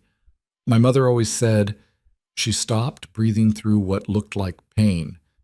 "The baby's coming soon. Days, maybe. Not weeks. We're not ready. We're as ready as we're going to be." She gripped his hand hard enough to hurt. "Promise me something. Anything. If they come while I'm in labor, if you have to choose between fighting them and helping me, you fight them. The baby and I can wait. We can't wait if they get inside." "Lila, promise me, Ethan. Don't let sentiment get us killed." He wanted to argue, to insist he could protect her and fight simultaneously, but she was right. In a siege, sentiment was fatal. "I promise." "Good." She released his hand and stood with visible effort. "Now help me prepare the bed. I want clean linens, hot water ready, and all the medical supplies where I can reach them. This baby's coming, and I'd rather be ready than surprised." They spent the day preparing for childbirth with the same methodical efficiency they'd applied to preparing for siege. Ethan boiled water, gathered clean cloth, assembled the makeshift medical kit Lila had compiled from his hunting supplies and her own knowledge. He felt utterly out of his depth. War had taught him how to kill, not how to bring life into the world. That night, neither of them slept. They sat by the fire, watching shadows dance across the walls, listening to wind that sounded different now, warmer, carrying the promise of change. "I'm scared," Lila said quietly. "Me too." "Of them coming, or of the birth?" "Both, either, all of it." Ethan fed another log to the fire. "But mostly, I'm scared of failing you, of not being strong enough or smart enough when it matters. You're stronger than you think. So are you. But strength doesn't always win. No. Lila shifted, trying to find a This comfortable story was position. posted on the channel But it west gives you of a chance. Betrayal. That's all Please do anyone not gets. repost it A in any chance. form. They lapsed into silence, each lost in private fears. Outside, the night stretched on, dark and cold and full of waiting. Somewhere in that darkness, men were making plans. Somewhere closer, a baby was preparing to enter a world that would try to kill it before it drew its first breath. And in the cabin, two people who'd found something unexpected in the midst of winter sat by the fire and hoped their chance would be enough. The contraction started 3 days later, just after dawn. Ethan was outside checking the perimeter when he heard Lila cry out, a sharp sound that cut through the morning stillness and sent him running despite his bad leg. He found her gripping the edge of the table, breathing hard, her face pale with pain, and something that looked like determination. "How long?" he asked. "Since midnight.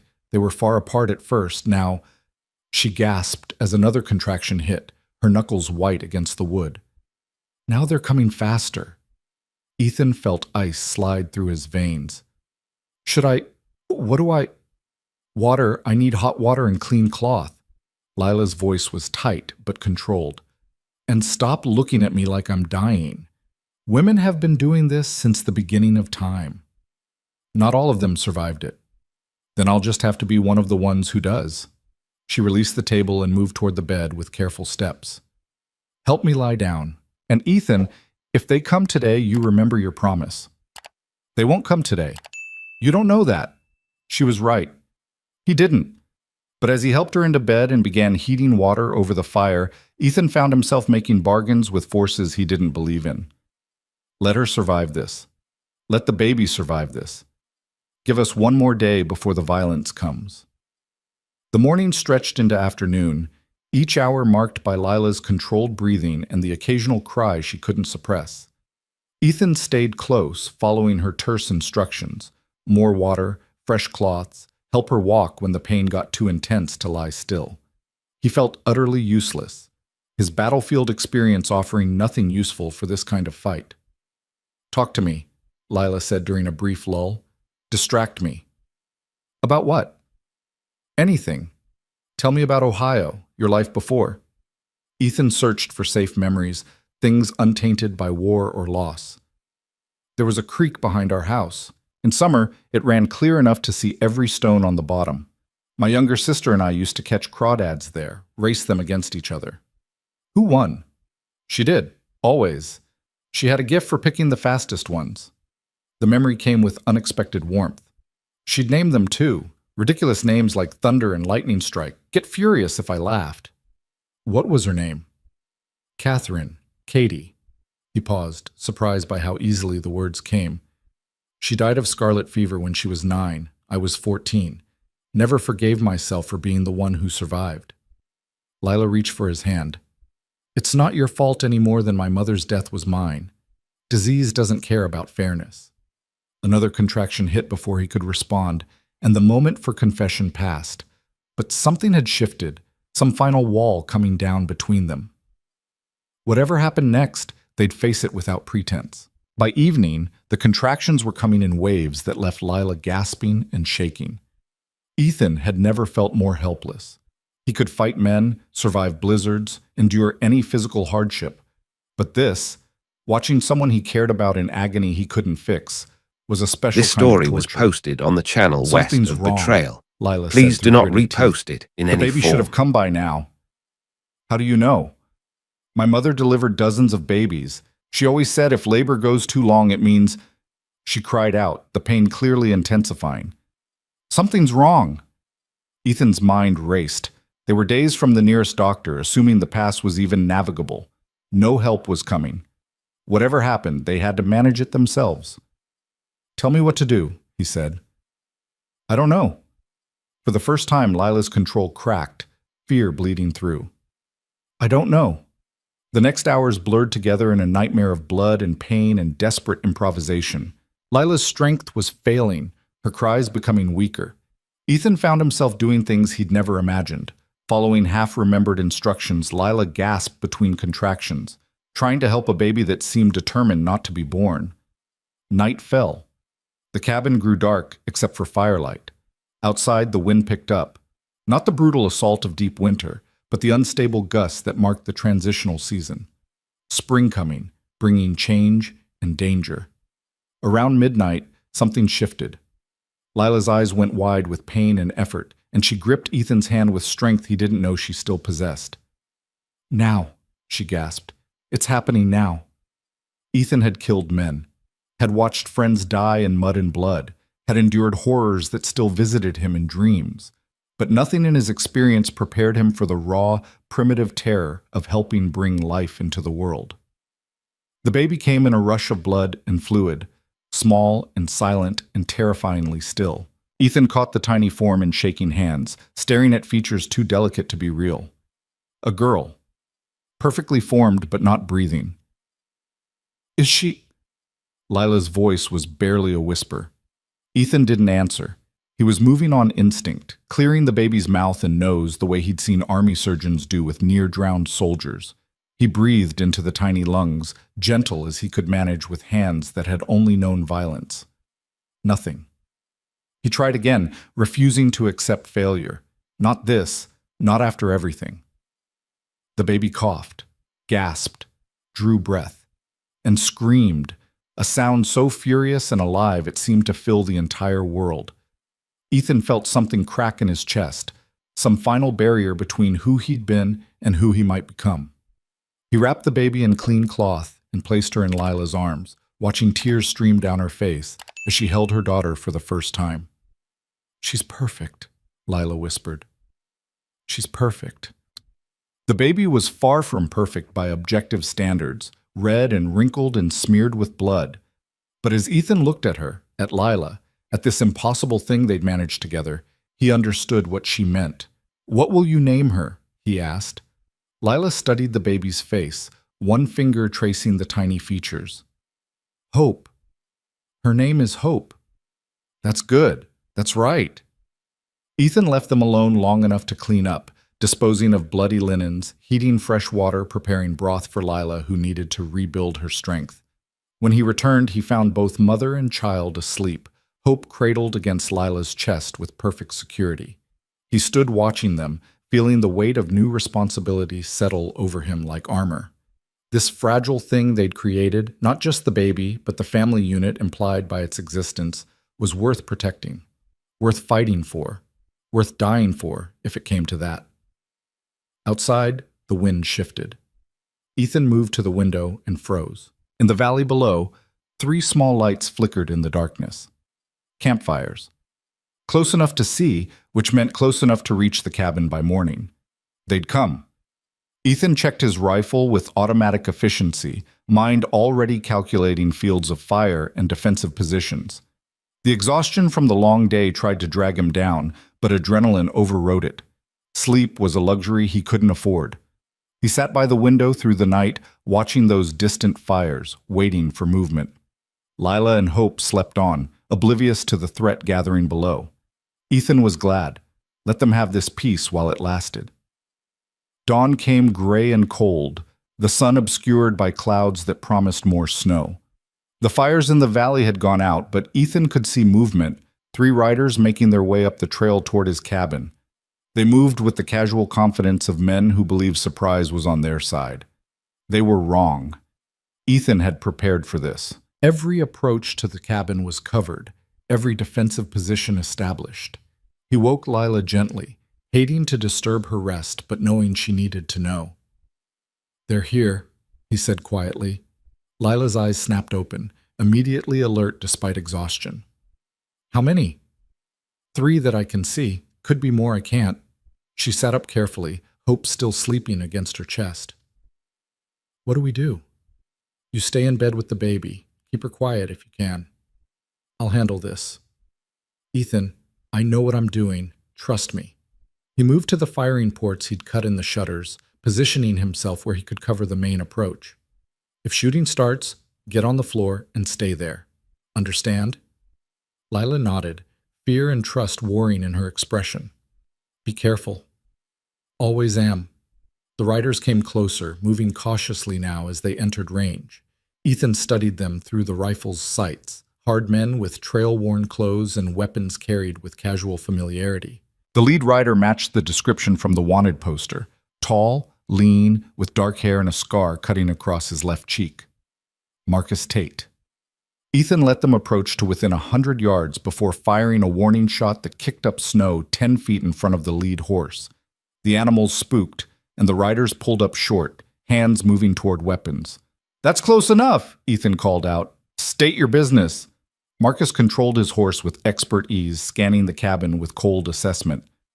"I'm looking for my wife. Been told she's here." "No women here but me and my solitude." "Don't lie to me, old man. I've been watching this place for weeks. Saw her through the window." "Then your eyes are bad as your manners. Turn around and ride out while you still can." Marcus smiled without humor. "I don't think you understand the situation. That woman is mine. The child she's carrying is mine. I've come to take what belongs to me. Nothing here belongs to you." Ethan's voice was flat, emotionless. "And if you try taking anything, you'll find it costs more than you're willing to pay." Big words from one man against three. Marcus gestured to his companions, both younger, both looking eager for violence. "We can do this easy or hard. Your choice." "Easy would be you riding out. Hard would be me putting bullets in all three of you before you clear your holsters." Ethan shifted his aim fractionally, centering on Marcus's chest. "I've killed men before. Don't mind doing it again if I have to."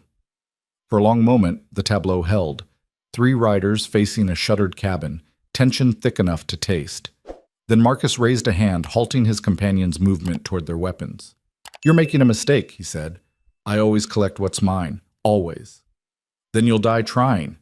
Only question is whether it happens today or some other time."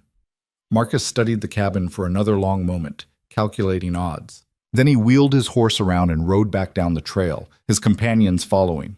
But before he disappeared from view, he turned and called back. "She told you about me, didn't she? Told you what I am?"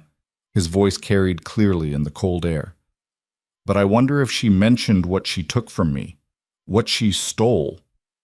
Ethan didn't respond, just kept his rifle trained on the retreating figures until they vanished into the trees.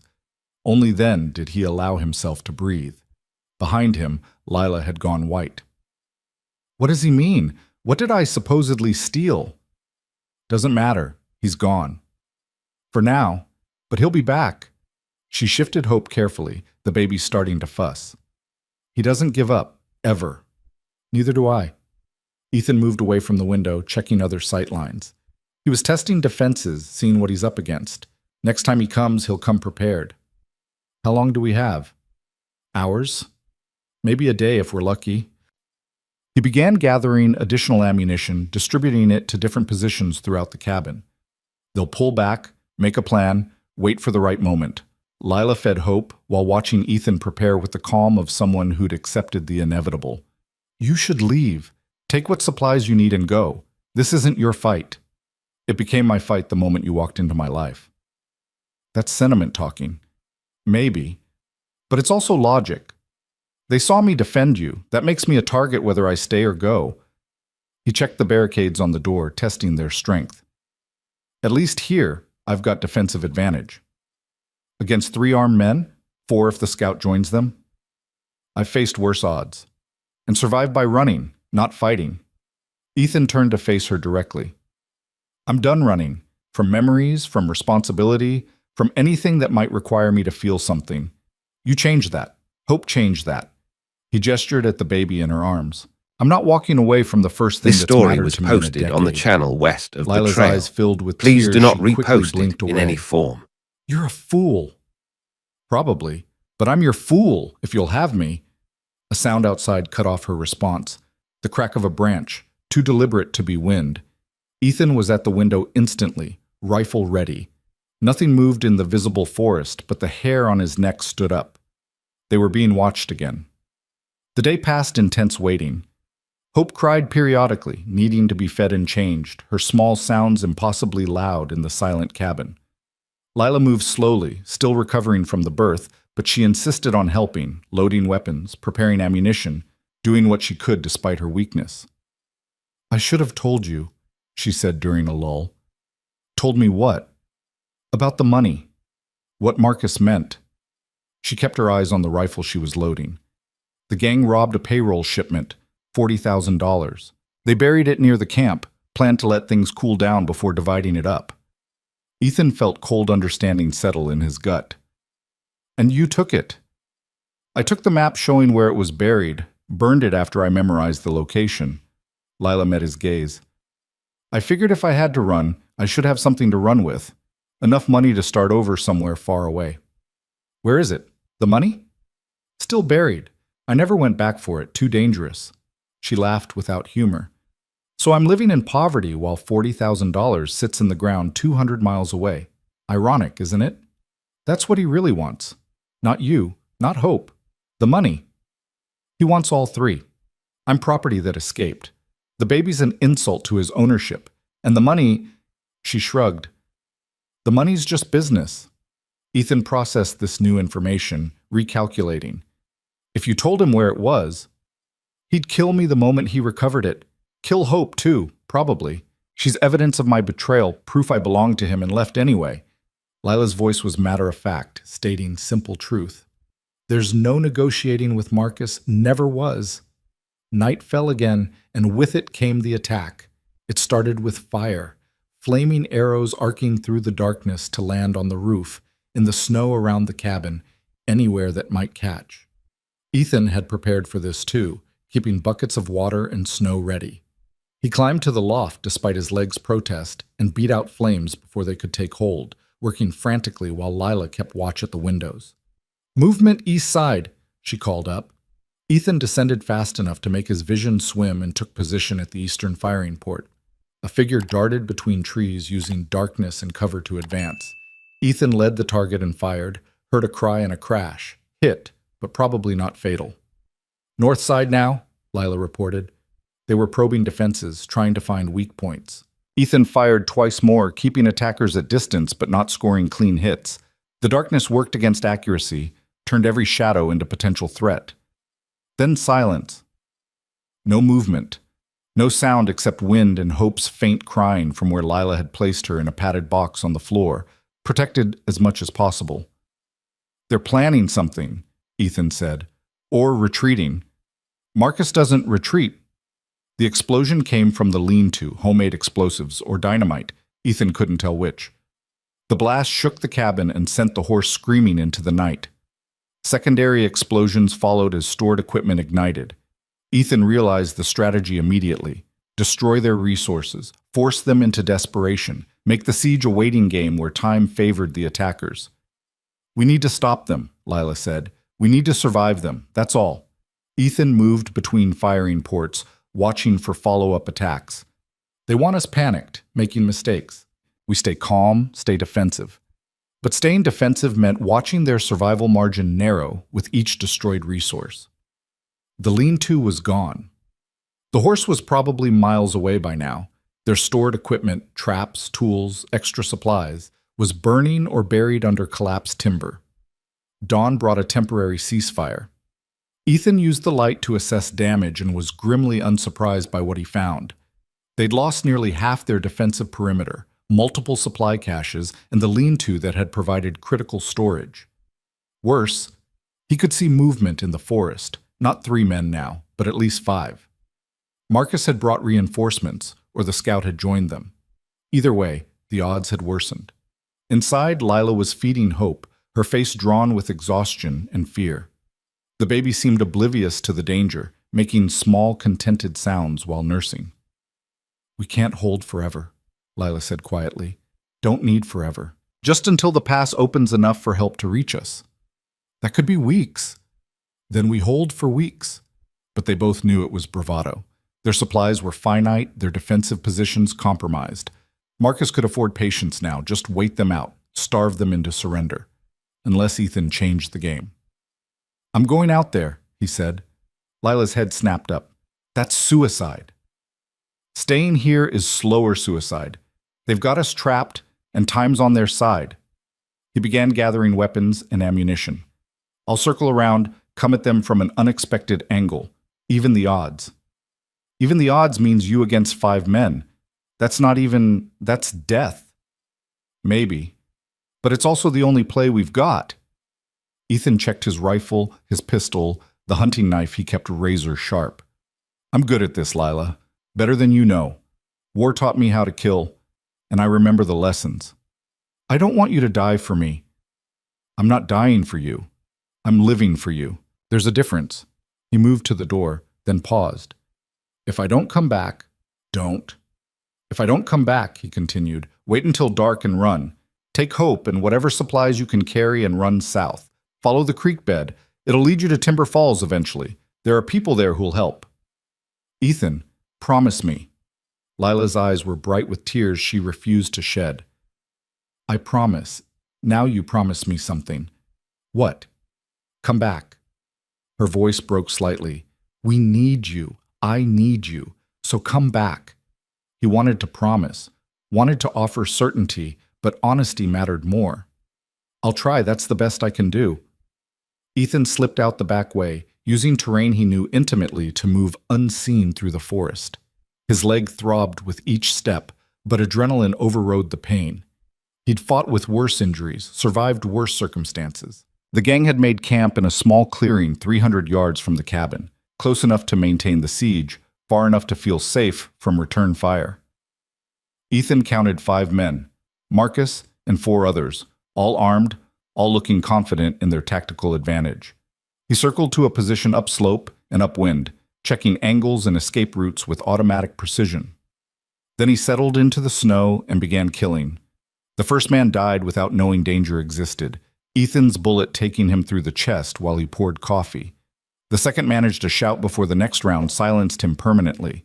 The remaining 3 scattered, grabbing weapons and diving for cover. But Ethan was already moving, using confusion to relocate before return fire could find him. He circled right, found new position, dropped a third man who'd made the mistake of silhouetting himself against a fire. 2 left, Marcus and 1 other. Ethan reloaded with fingers gone numb from cold and tension, listening to shouted curses and panicked movement below. He'd broken their advantage, turned the siege into a hunt.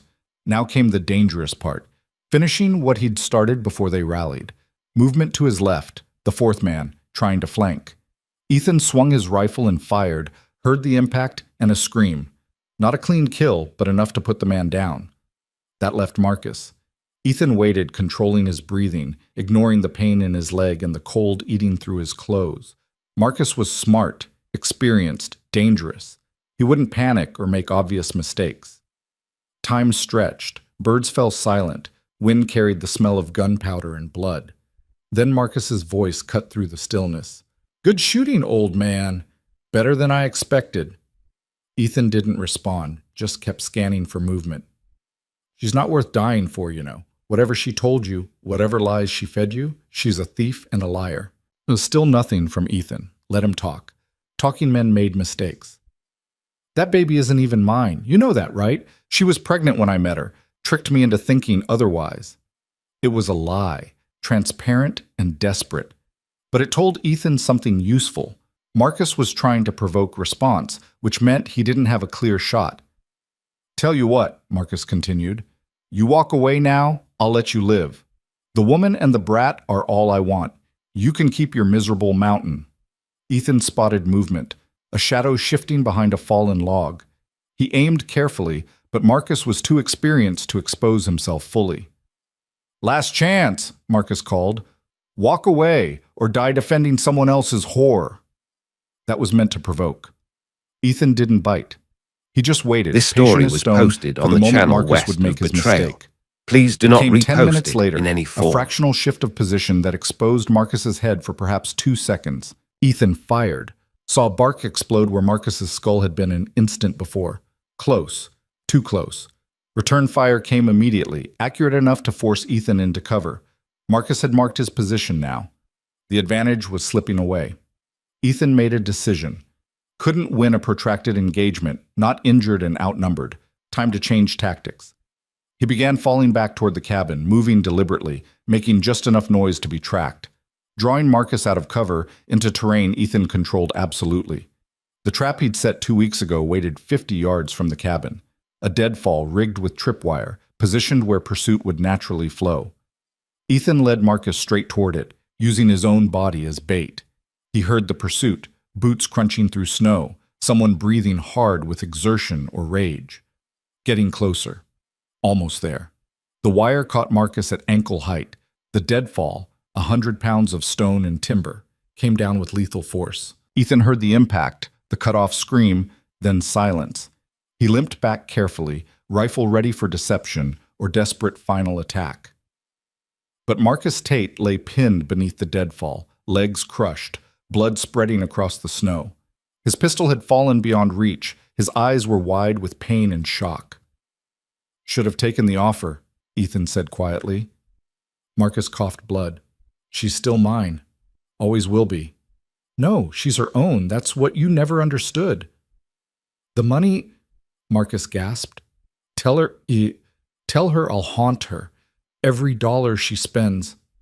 Can't spend what you don't have." Ethan raised his rifle, then paused. "She burned the map. Money's lost forever. You died for nothing." He saw comprehension and fury war in Marcus's eyes, saw the man realize his entire pursuit had been for nothing. No wife, no child, no fortune. Just death in the snow on a mountain that didn't care. Ethan fired once, ending it. Then he stood there in the cold morning light, surrounded by bodies and blood, feeling nothing but exhaustion. He'd survived. They'd survived. That was all that mattered. The walk back to the cabin felt like miles, though it was only yards. His leg had gone from painful to numb, which meant damage he'd regret later. Blood seeped through his coat where return fire had grazed his shoulder. Not serious, but adding to the toll.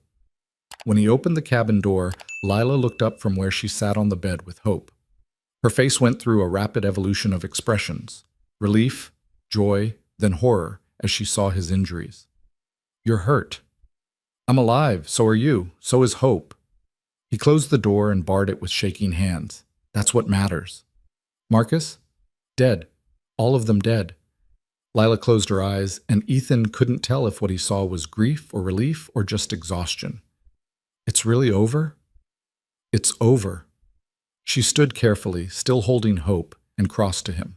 Then she kissed him, soft and tentative, asking a question he answered by pulling her closer despite his injuries. When they broke apart, both were crying without quite knowing why. "We survived," Lila whispered. "We did better than that." Ethan looked down at Hope, who was watching them with wide, serious eyes. "We became something worth surviving for." Outside, snow began to fall again. The last storm of winter or the first of spring, impossible to tell. But inside the cabin, 3 people who'd been alone had found something unexpected in the frozen mountains. They'd found family, and that was worth fighting for. The aftermath was harder than the fight. Ethan's shoulder wound needed cleaning and stitching, work Lila performed with steady hands despite her own exhaustion. She didn't ask about the bodies, didn't press for details beyond the essential confirmation that Marcus was truly dead. Some things were better left unexamined. "You should rest," she said, tying off the last stitch. "Can't. Need to deal with the bodies before animals come." Ethan tested his arm, wincing at the pull of fresh sutures. "And we need to salvage what we can from the lean-to before the next storm hits." "That can wait. You're barely standing. Standing's enough." He pulled his shirt back on carefully. "Winter's not finished with us yet. We let our guard down now. We won't survive to see spring." Lila recognized the truth in that, even as she hated it. Hope fussed from her makeshift cradle, and Lila moved to comfort her, the baby's needs providing temporary distraction from the violence that had just reshaped their world. Ethan spent the rest of the day in grim labor. He dragged the bodies to a ravine half a mile from the cabin, letting gravity and nature handle what he couldn't. It felt disrespectful in some abstract way, but practical necessity overrode sentiment. The frozen ground made burial impossible, and leaving corpses near the cabin would draw predators. Marcus he left for last. The man's eyes were still open, staring at nothing with an expression frozen between rage and disbelief. Ethan closed them, a small gesture toward humanity, before consigning the body to the same ravine as his companions. "You were right about one thing," Ethan said to the dead man. "She was worth fighting for. You just fought for the wrong reasons." The lean-to was a total loss, but Ethan managed to salvage some tools and undamaged supplies from the wreckage. Not much, but enough to matter. Every preserved resource was the difference between survival and slow starvation. By the time he returned to the cabin, darkness had fallen and his body was screaming protests he could no longer ignore. Lila took one look at him and pointed at the bed. Sleep, now. I'll keep watch. You just gave birth 3 days ago. And you just fought 5 men and nearly died. We're both compromised. At least I'm not bleeding. She picked up the rifle with surprising confidence. Sleep, Ethan. I'll wake you if anything happens. He wanted to argue, but exhaustion won. He collapsed onto the bed, still wearing his boots, and was asleep before Lila finished banking the fire. The dreams came immediately, not of the fight just finished, but of older battles. Faces of men he'd killed during the war, their features mixing with Marcus's until Ethan couldn't tell past violence from present. He woke gasping, disoriented, reaching for weapons that weren't there. Lila was beside him instantly. You're safe. It's over. Doesn't feel over. I know. She helped him sit up, her hand warm against his back. The killing part's over, the surviving part. That takes longer. Ethan focused on breathing, on the reality of the cabin around him instead of the ghosts in his head. Hope was sleeping peacefully in her cradle, oblivious to everything. The sight of her small chest rising and falling with each breath anchored him back to the present. How long was I out? He asked. 4 hours. Nothing's happened. No movement, no sounds except wind and wolves. Lila moved to pour him water from the bucket. I checked the perimeter twice. We're alone. For now. You think more will come? Ethan considered the question honestly. Maybe. Gang members looking for their missing friends. Law looking for the men on those wanted posters. Or just scavengers who heard about a fight and want to pick through the remains. He drank the water slowly, his body demanding more. We should assume someone will come eventually. Question is when and with what intentions.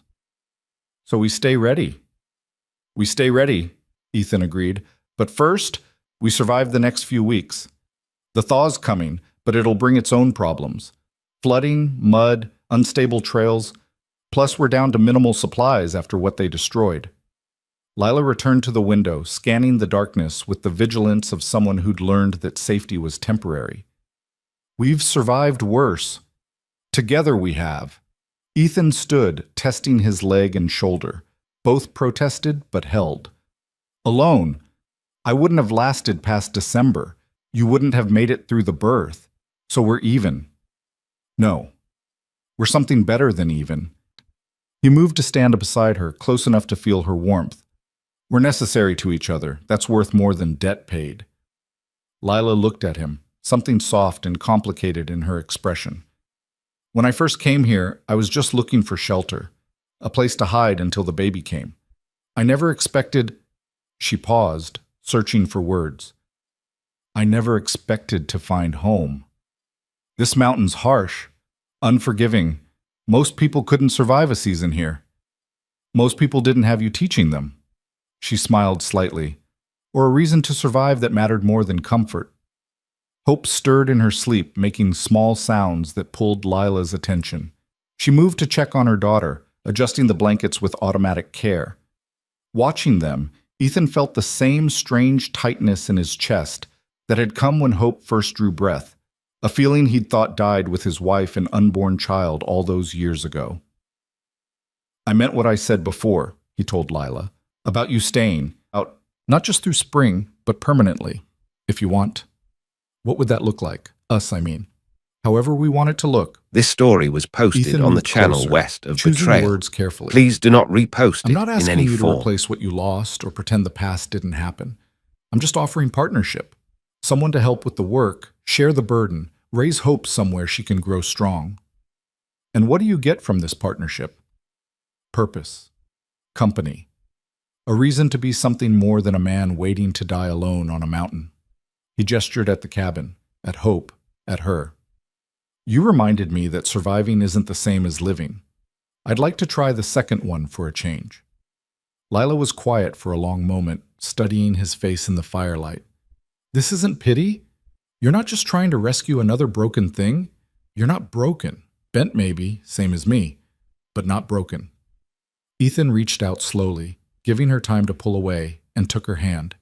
And no, it's not pity. It's selfish want dressed up as noble offer. I want you here because you make this place feel less like exile and more like home. I want to stay, Lila said quietly. I want Hope to grow up knowing the man who helped bring her into the world, who fought for us when he could have walked away, who taught me that strength isn't about never falling, it's about getting back up. Then stay. There's still the matter of the money. Marcus's gang might come looking for it, or for revenge. Let them come. We'll be ready. Ethan squeezed her hand gently. Besides, you said you burned the map. Without it, that money's lost forever. Eventually, they'll give up searching. And if they don't, then we handle it the same way we handled Marcus. Together. Over the following days, they settled into a new rhythm, one shaped by Hope's needs rather than immediate survival.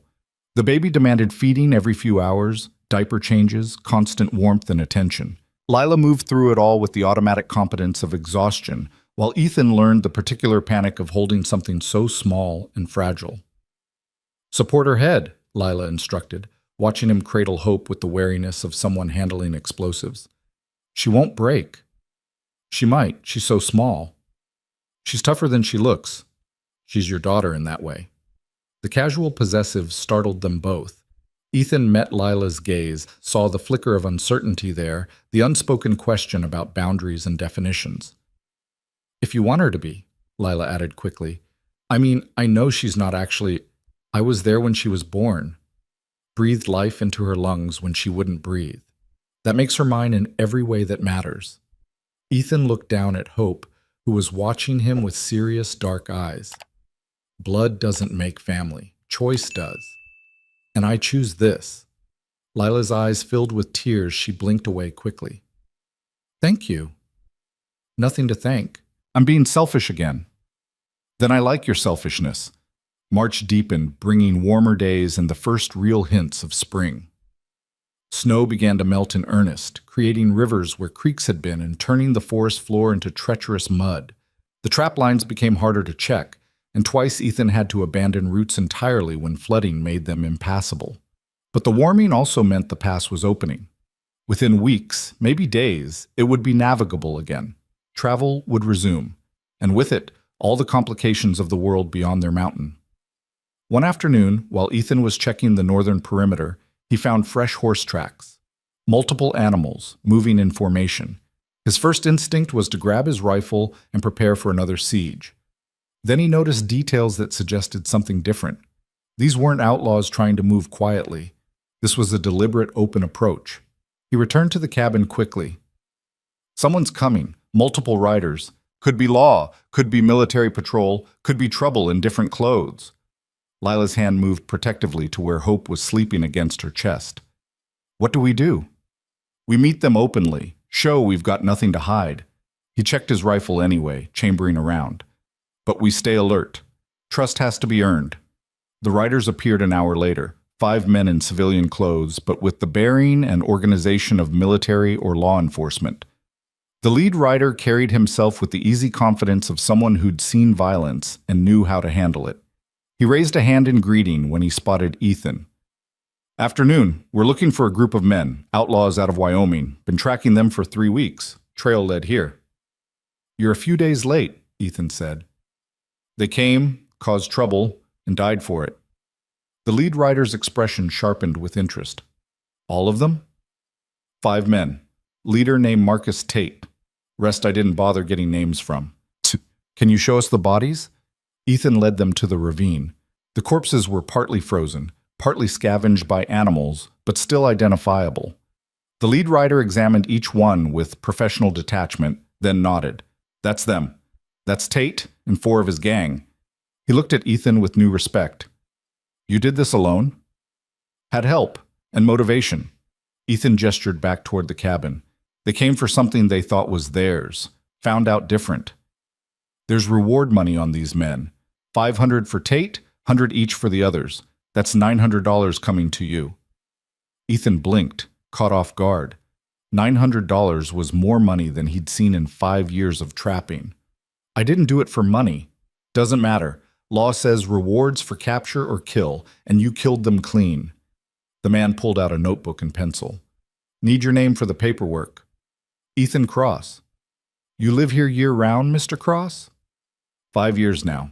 Alone? Ethan hesitated, then made a choice. No, got a wife and newborn daughter. They're in the cabin. The lie came easily. Felt right. He'd claim Lila as his wife, Hope as his daughter. Simpler than explaining the truth and safer.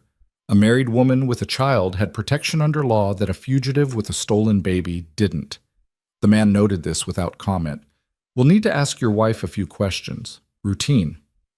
She just gave birth a week ago. She's exhausted and the baby's fussy. Can it wait? Won't take long. Just need to confirm the story. Make sure there's no complications with the bounty. They returned to the cabin, where Lila met them at the door with hope in her arms and wariness in her eyes. Ethan made quick introductions, emphasizing the word wife with slight pressure on Lila's shoulder. She caught on immediately. Mrs. Cross, I'm Deputy Marshal James Wheeler. Just need to ask a few questions about the men who attacked your property. Lila shifted Hope to a more comfortable position. What do you need to know? Did they state their purpose in coming here? One of them said, Lila paused, seemed to choose her words carefully. He claimed I was his wife, that I'd run away. But I've been married to Ethan for 2 years. That man was lying. It was a gamble, directly contradicting Marcus's claim, but Wheeler just nodded. Did he threaten you or your family? He threatened all of us, said he'd take what belonged to him by force if necessary. And your husband defended you. He defended his family, as any man would. Wheeler made notes, asked a few more questions about timeline and specific threats. Through it all, Lila maintained the fiction with impressive composure. When Wheeler finally closed his notebook, he looked between them with an expression that suggested he suspected more to the story, but chose not to pursue it. Far as I'm concerned, this is clean. Self-defense against armed outlaws. The bounty money should reach you in 6 to 8 weeks. We'll send it care of the General Post in Timber Falls. He stood, signaling his men to mount up. You folks did a service to the territory. Those men had a long list of victims. After they left, Ethan and Lila stood in the doorway watching them disappear down the trail. When the last rider vanished from sight, Lila let out a breath she'd been holding. That was close. You did good. Convincing. So did you. Calling me your wife without hesitation. She looked at him sideways. Was that just for their benefit? Started that way. But saying it out loud, Ethan paused, searching for honesty. It felt right. Felt true in ways that matter more than paperwork. We barely know each other. We know the important things. Know we can survive together. Know we're willing to fight for each other. Know we fit in ways that shouldn't work but do. He turned to face her directly. Everything else is just details we can figure out as we go.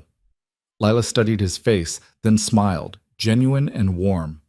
Then I guess I'm Mrs. Cross now. Guess you are. Hope chose that moment to wake and start crying, demanding attention with the imperious insistence of someone who knew her needs mattered most. Lila moved to feed her while Ethan built up the fire, and the moment of decision passed into domestic routine. But something had changed. The fiction they'd told the marshal was becoming truth through simple repetition and mutual agreement. They were becoming the family they'd claimed to be. The next weeks brought the full force of spring. The pass opened completely, and with it came an influx of trappers, traders, and travelers who'd been waiting out winter at lower elevations. Ethan made his first trip down to Timber Falls in months, trading furs and collecting the supplies they'd need for the coming year. The town was buzzing with news of the Tate Gang's demise. Ethan found himself something of a local celebrity, the mountain man who'd single-handedly This story killed was 5 posted outlaws. on the channel west He of deflected Betrayal. the attention as much as Please do not possible, repost it in any uncomfortable form. with praise for what had simply been necessary violence. At the general store, the proprietor mentioned the reward money. Should be here any day now. $900 is nothing to sneeze at. What'll you do with it? Ethan considered. The money would buy supplies, livestock, improvements to the cabin, but it also represented something else, proof that the past was truly dead, that Marcus's claim on Lila had been legally and permanently severed. Build a better life, he said finally. That's all anyone can do with second chances. He returned to the mountain loaded with supplies and seeds for a garden they'd plant when the ground thawed completely. Lila met him at the trailhead, Hope strapped to her chest in a sling she'd fashioned from spare fabric. "How was town?" she asked. "Loud, crowded, full of people who wanted to talk about things I'd rather forget." He began unloading the pack horse. "How was here?" "Quiet, peaceful." Hope slept most of the day. Lila helped him organize supplies, working with the easy coordination they'd developed. "I checked the trap lines. Got 2 marten and a fox. Not bad for being one-handed." "Not bad at all." Ethan looked at her, this woman who'd arrived pregnant and desperate and had somehow become essential to his existence. "You happy here?" "Happier than I've been in years. Maybe ever." She shifted Hope to a more comfortable position. "It's not easy. It's never going to be easy. But it's ours. That matters." It does. Over dinner that night, they made plans. The cabin needed expansion, a separate room for Hope, better storage, a proper root cellar. The garden would need careful planning to make the most of the short growing season. And they'd need to think about winter, not with the desperate urgency of survival, but with the measured preparation of people building something permanent. "I was thinking," Lila said, feeding Hope while Ethan cleaned dishes, "about the money. Marcus's money." Ethan turned from the wash basin. "What about it?" "It's still out there. $40,000 buried somewhere in Wyoming. And technically," she paused, choosing words carefully, "technically, I'm the only person alive who knows approximately where it is." "You burned the map." "I burned the map, but I remember the general area, within a few miles anyway." She met his gaze. "That money was stolen. People were hurt, killed during that robbery. It doesn't belong to us. Doesn't belong to anyone now. It belongs to the bank it was stolen from, or to the families of the people who died." Lila's voice was firm. "I took that map out of desperation, but keeping knowledge of that money, that's choosing to profit from violence. I don't want that." Ethan understood what she was suggesting, that they report the money's location to the authorities, let them recover it, return it to its rightful owners. It was the moral choice, the right choice. It was also walking away from a fortune that could transform their lives. "You sure about this?" he asked. "I'm sure. We've got the reward money coming. We've got this cabin, these mountains, each other. That's enough." She looked down at Hope. "I want her to grow up knowing we chose right over easy, even when it cost us." "Then that's what we'll do." Ethan moved to sit beside her. "I'll write to the marshal tomorrow. Tell him what you know. Let the law handle the rest." "You're not disappointed?" "Disappointed to be married to a woman with more integrity than sense?" He smiled. "No, just reminded why I asked you to stay in the first place." The letter went out the next week, detailing what Lila remembered about the money's location. Deputy Marshal Wheeler responded a month later. They'd recovered the stolen payroll, returned most of it to the bank, distributed compensation to victims' families. There was talk of an additional reward for the information, though nothing official yet. But more important than money or recognition was the weight that lifted from Lila's shoulders. The last tie to Marcus Tate and his violence was severed. She was free, truly, completely free. Summer arrived in full force, bringing warmth and growth and the hard work of building a life. Ethan and Lila expanded the cabin, adding a small bedroom and proper storage. They planted a garden that exceeded expectations, producing vegetables that supplemented their diet and could be preserved for winter. The trap lines continued to produce steady income, and word spread that Ethan Cross was taking on apprentices, teaching young men from the valley how to trap and survive in the mountains. Hope grew with startling speed, transforming from fragile newborn to robust infant with alert eyes that tracked everything. She had Lila's dark hair and serious expression, but when she smiled, which was increasingly often, the joy was entirely her own. One evening in late August, with Hope sleeping peacefully in her new room and the cabin filled with the smells of fresh bread and wild herbs, Lila turned to Ethan with unusual seriousness. "I want to make it legal," she said. "Make what legal?" "Us. The marriage.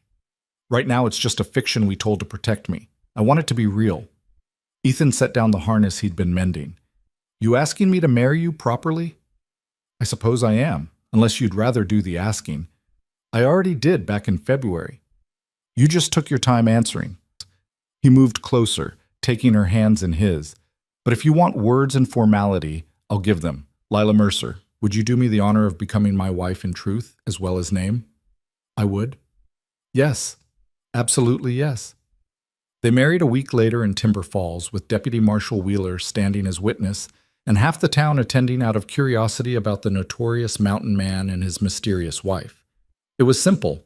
No fancy dress or elaborate ceremony, just honest vows spoken in front of people who'd accept them as they were.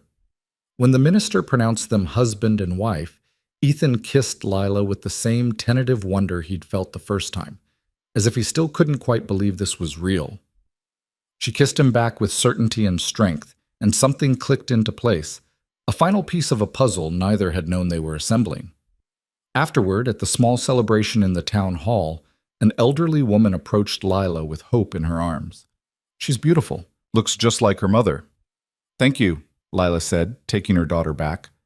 How old? 6 months next week. The woman nodded knowingly. And you were married how long before she came? Lila met the woman's eyes steadily.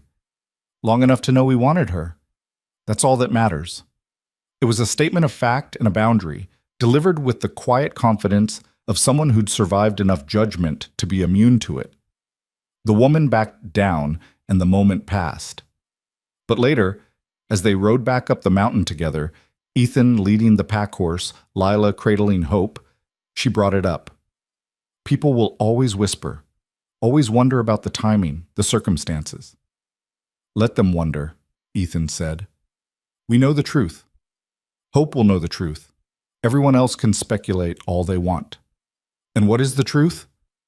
That you came to my mountain, running from death, and found life instead. That I was dying slowly until you reminded me what living meant. That hope was born in blood and violence and survived to become the best part of both of us. He reached over and squeezed Lila's hand. That's our truth. It's enough. The years that followed proved him right. The whispers faded. The curiosity moved on to newer scandals. The Cross family became simply part of the mountain's landscape, as permanent and unremarkable as the peaks themselves. Ethan taught Hope to trap and track, to read weather, and respect the wilderness that surrounded them.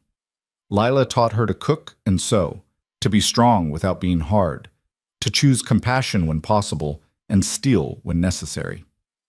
The cabin grew with their family. 2 more children came, a son named after Ethan's long-dead sister Catherine, and another daughter they called Rose for Lila's mother. Each birth was easier than the last, though none was without fear and pain. But they faced it together, and together they brought new life into a place that had once known only isolation. The mountains never grew gentle. Winter still brought brutal cold and life-threatening storms. But the Cross family had learned to survive it, then thrive in spite of it. They built something permanent in a place designed to defeat permanence. Sometimes, on clear nights, Ethan would sit outside with his children and point out constellations, telling them stories about navigation and exploration. Lila would join them, Hope on her lap, and they'd exist in that perfect bubble of peace, temporary, fragile, but absolutely real. Do you ever regret it? Lila asked one such night, after the younger children had been put to bed and Hope was playing quietly nearby. Choosing this life instead of something easier? Ethan considered the question honestly. There are days the cold makes my leg ache so bad I can barely walk. Days when I'm fixing the roof for the 3rd time in a month and wondering why we don't just move to the valley. Days when easy sounds pretty appealing. But then I watch Hope teach her brother to set a trap, or hear Rose singing while you braid her hair, or wake up next to you and remember what it felt like to wake up alone. And I know I choose this every on time. The channel west hard of the over trail. easy. Real Please do not over repost it in any He form. pulled her closer. You over everything. Even if we'd known how hard it would be? The violence, the fear, the struggle? Especially knowing that. Easy love doesn't teach you anything. Hard love, the kind you choose every day despite the cost, that's what forges you into something stronger than you were. Hope wandered over, curious about their serious conversation. At 10 years old, she had her mother's quiet strength and her father's stubborn resilience. She'd been shaped by the story of her birth, the siege, the violence, the desperate fight for survival, but not defined by it. Tell me again, she said, settling between them. About when I was born. It was a story they had told many times, edited for young ears but honest about the core truth. That she'd come into the world fighting, surrounded by people who fought for her, in a place that demanded strength from everyone who tried to make it home. Ethan told it now, watching his daughter's face in the firelight, feeling Lila's warmth against his side. When he reached the end, the moment Hope had drawn her first breath and screamed her fury at the world, his daughter smiled. "I'm glad you chose hard," she said simply. "I'm glad you chose each other. I'm glad you chose this." "So are we," Lila said, pulling Hope close. "So are we." And there on the mountain, under stars that had witnessed everything, the Cross family existed as proof that survival wasn't the end goal. It was just the beginning. What mattered was what you built with the life you managed to preserve. They'd built family, they'd built home, they'd built something worth fighting for in the first place. The mountain didn't care about their small triumph. It would outlast them all, indifferent to human drama and human joy alike. But for this moment, in this place, 3 people who'd been alone had found each other. And in the finding, they discovered something neither cold nor violence nor fear could destroy. They discovered that love, the kind forged in fire and tempered by hardship, was the strongest thing the wilderness knew, stronger than winter, stronger than death, strong enough to build a future from the ashes of the past. And as night deepened and the children slept and Ethan held Lila close, watching embers die in the fireplace of a home they'd built with bloody hands and desperate hope, he knew with absolute certainty that every struggle had been worth it. They'd survived. They'd more than survived. They'd won.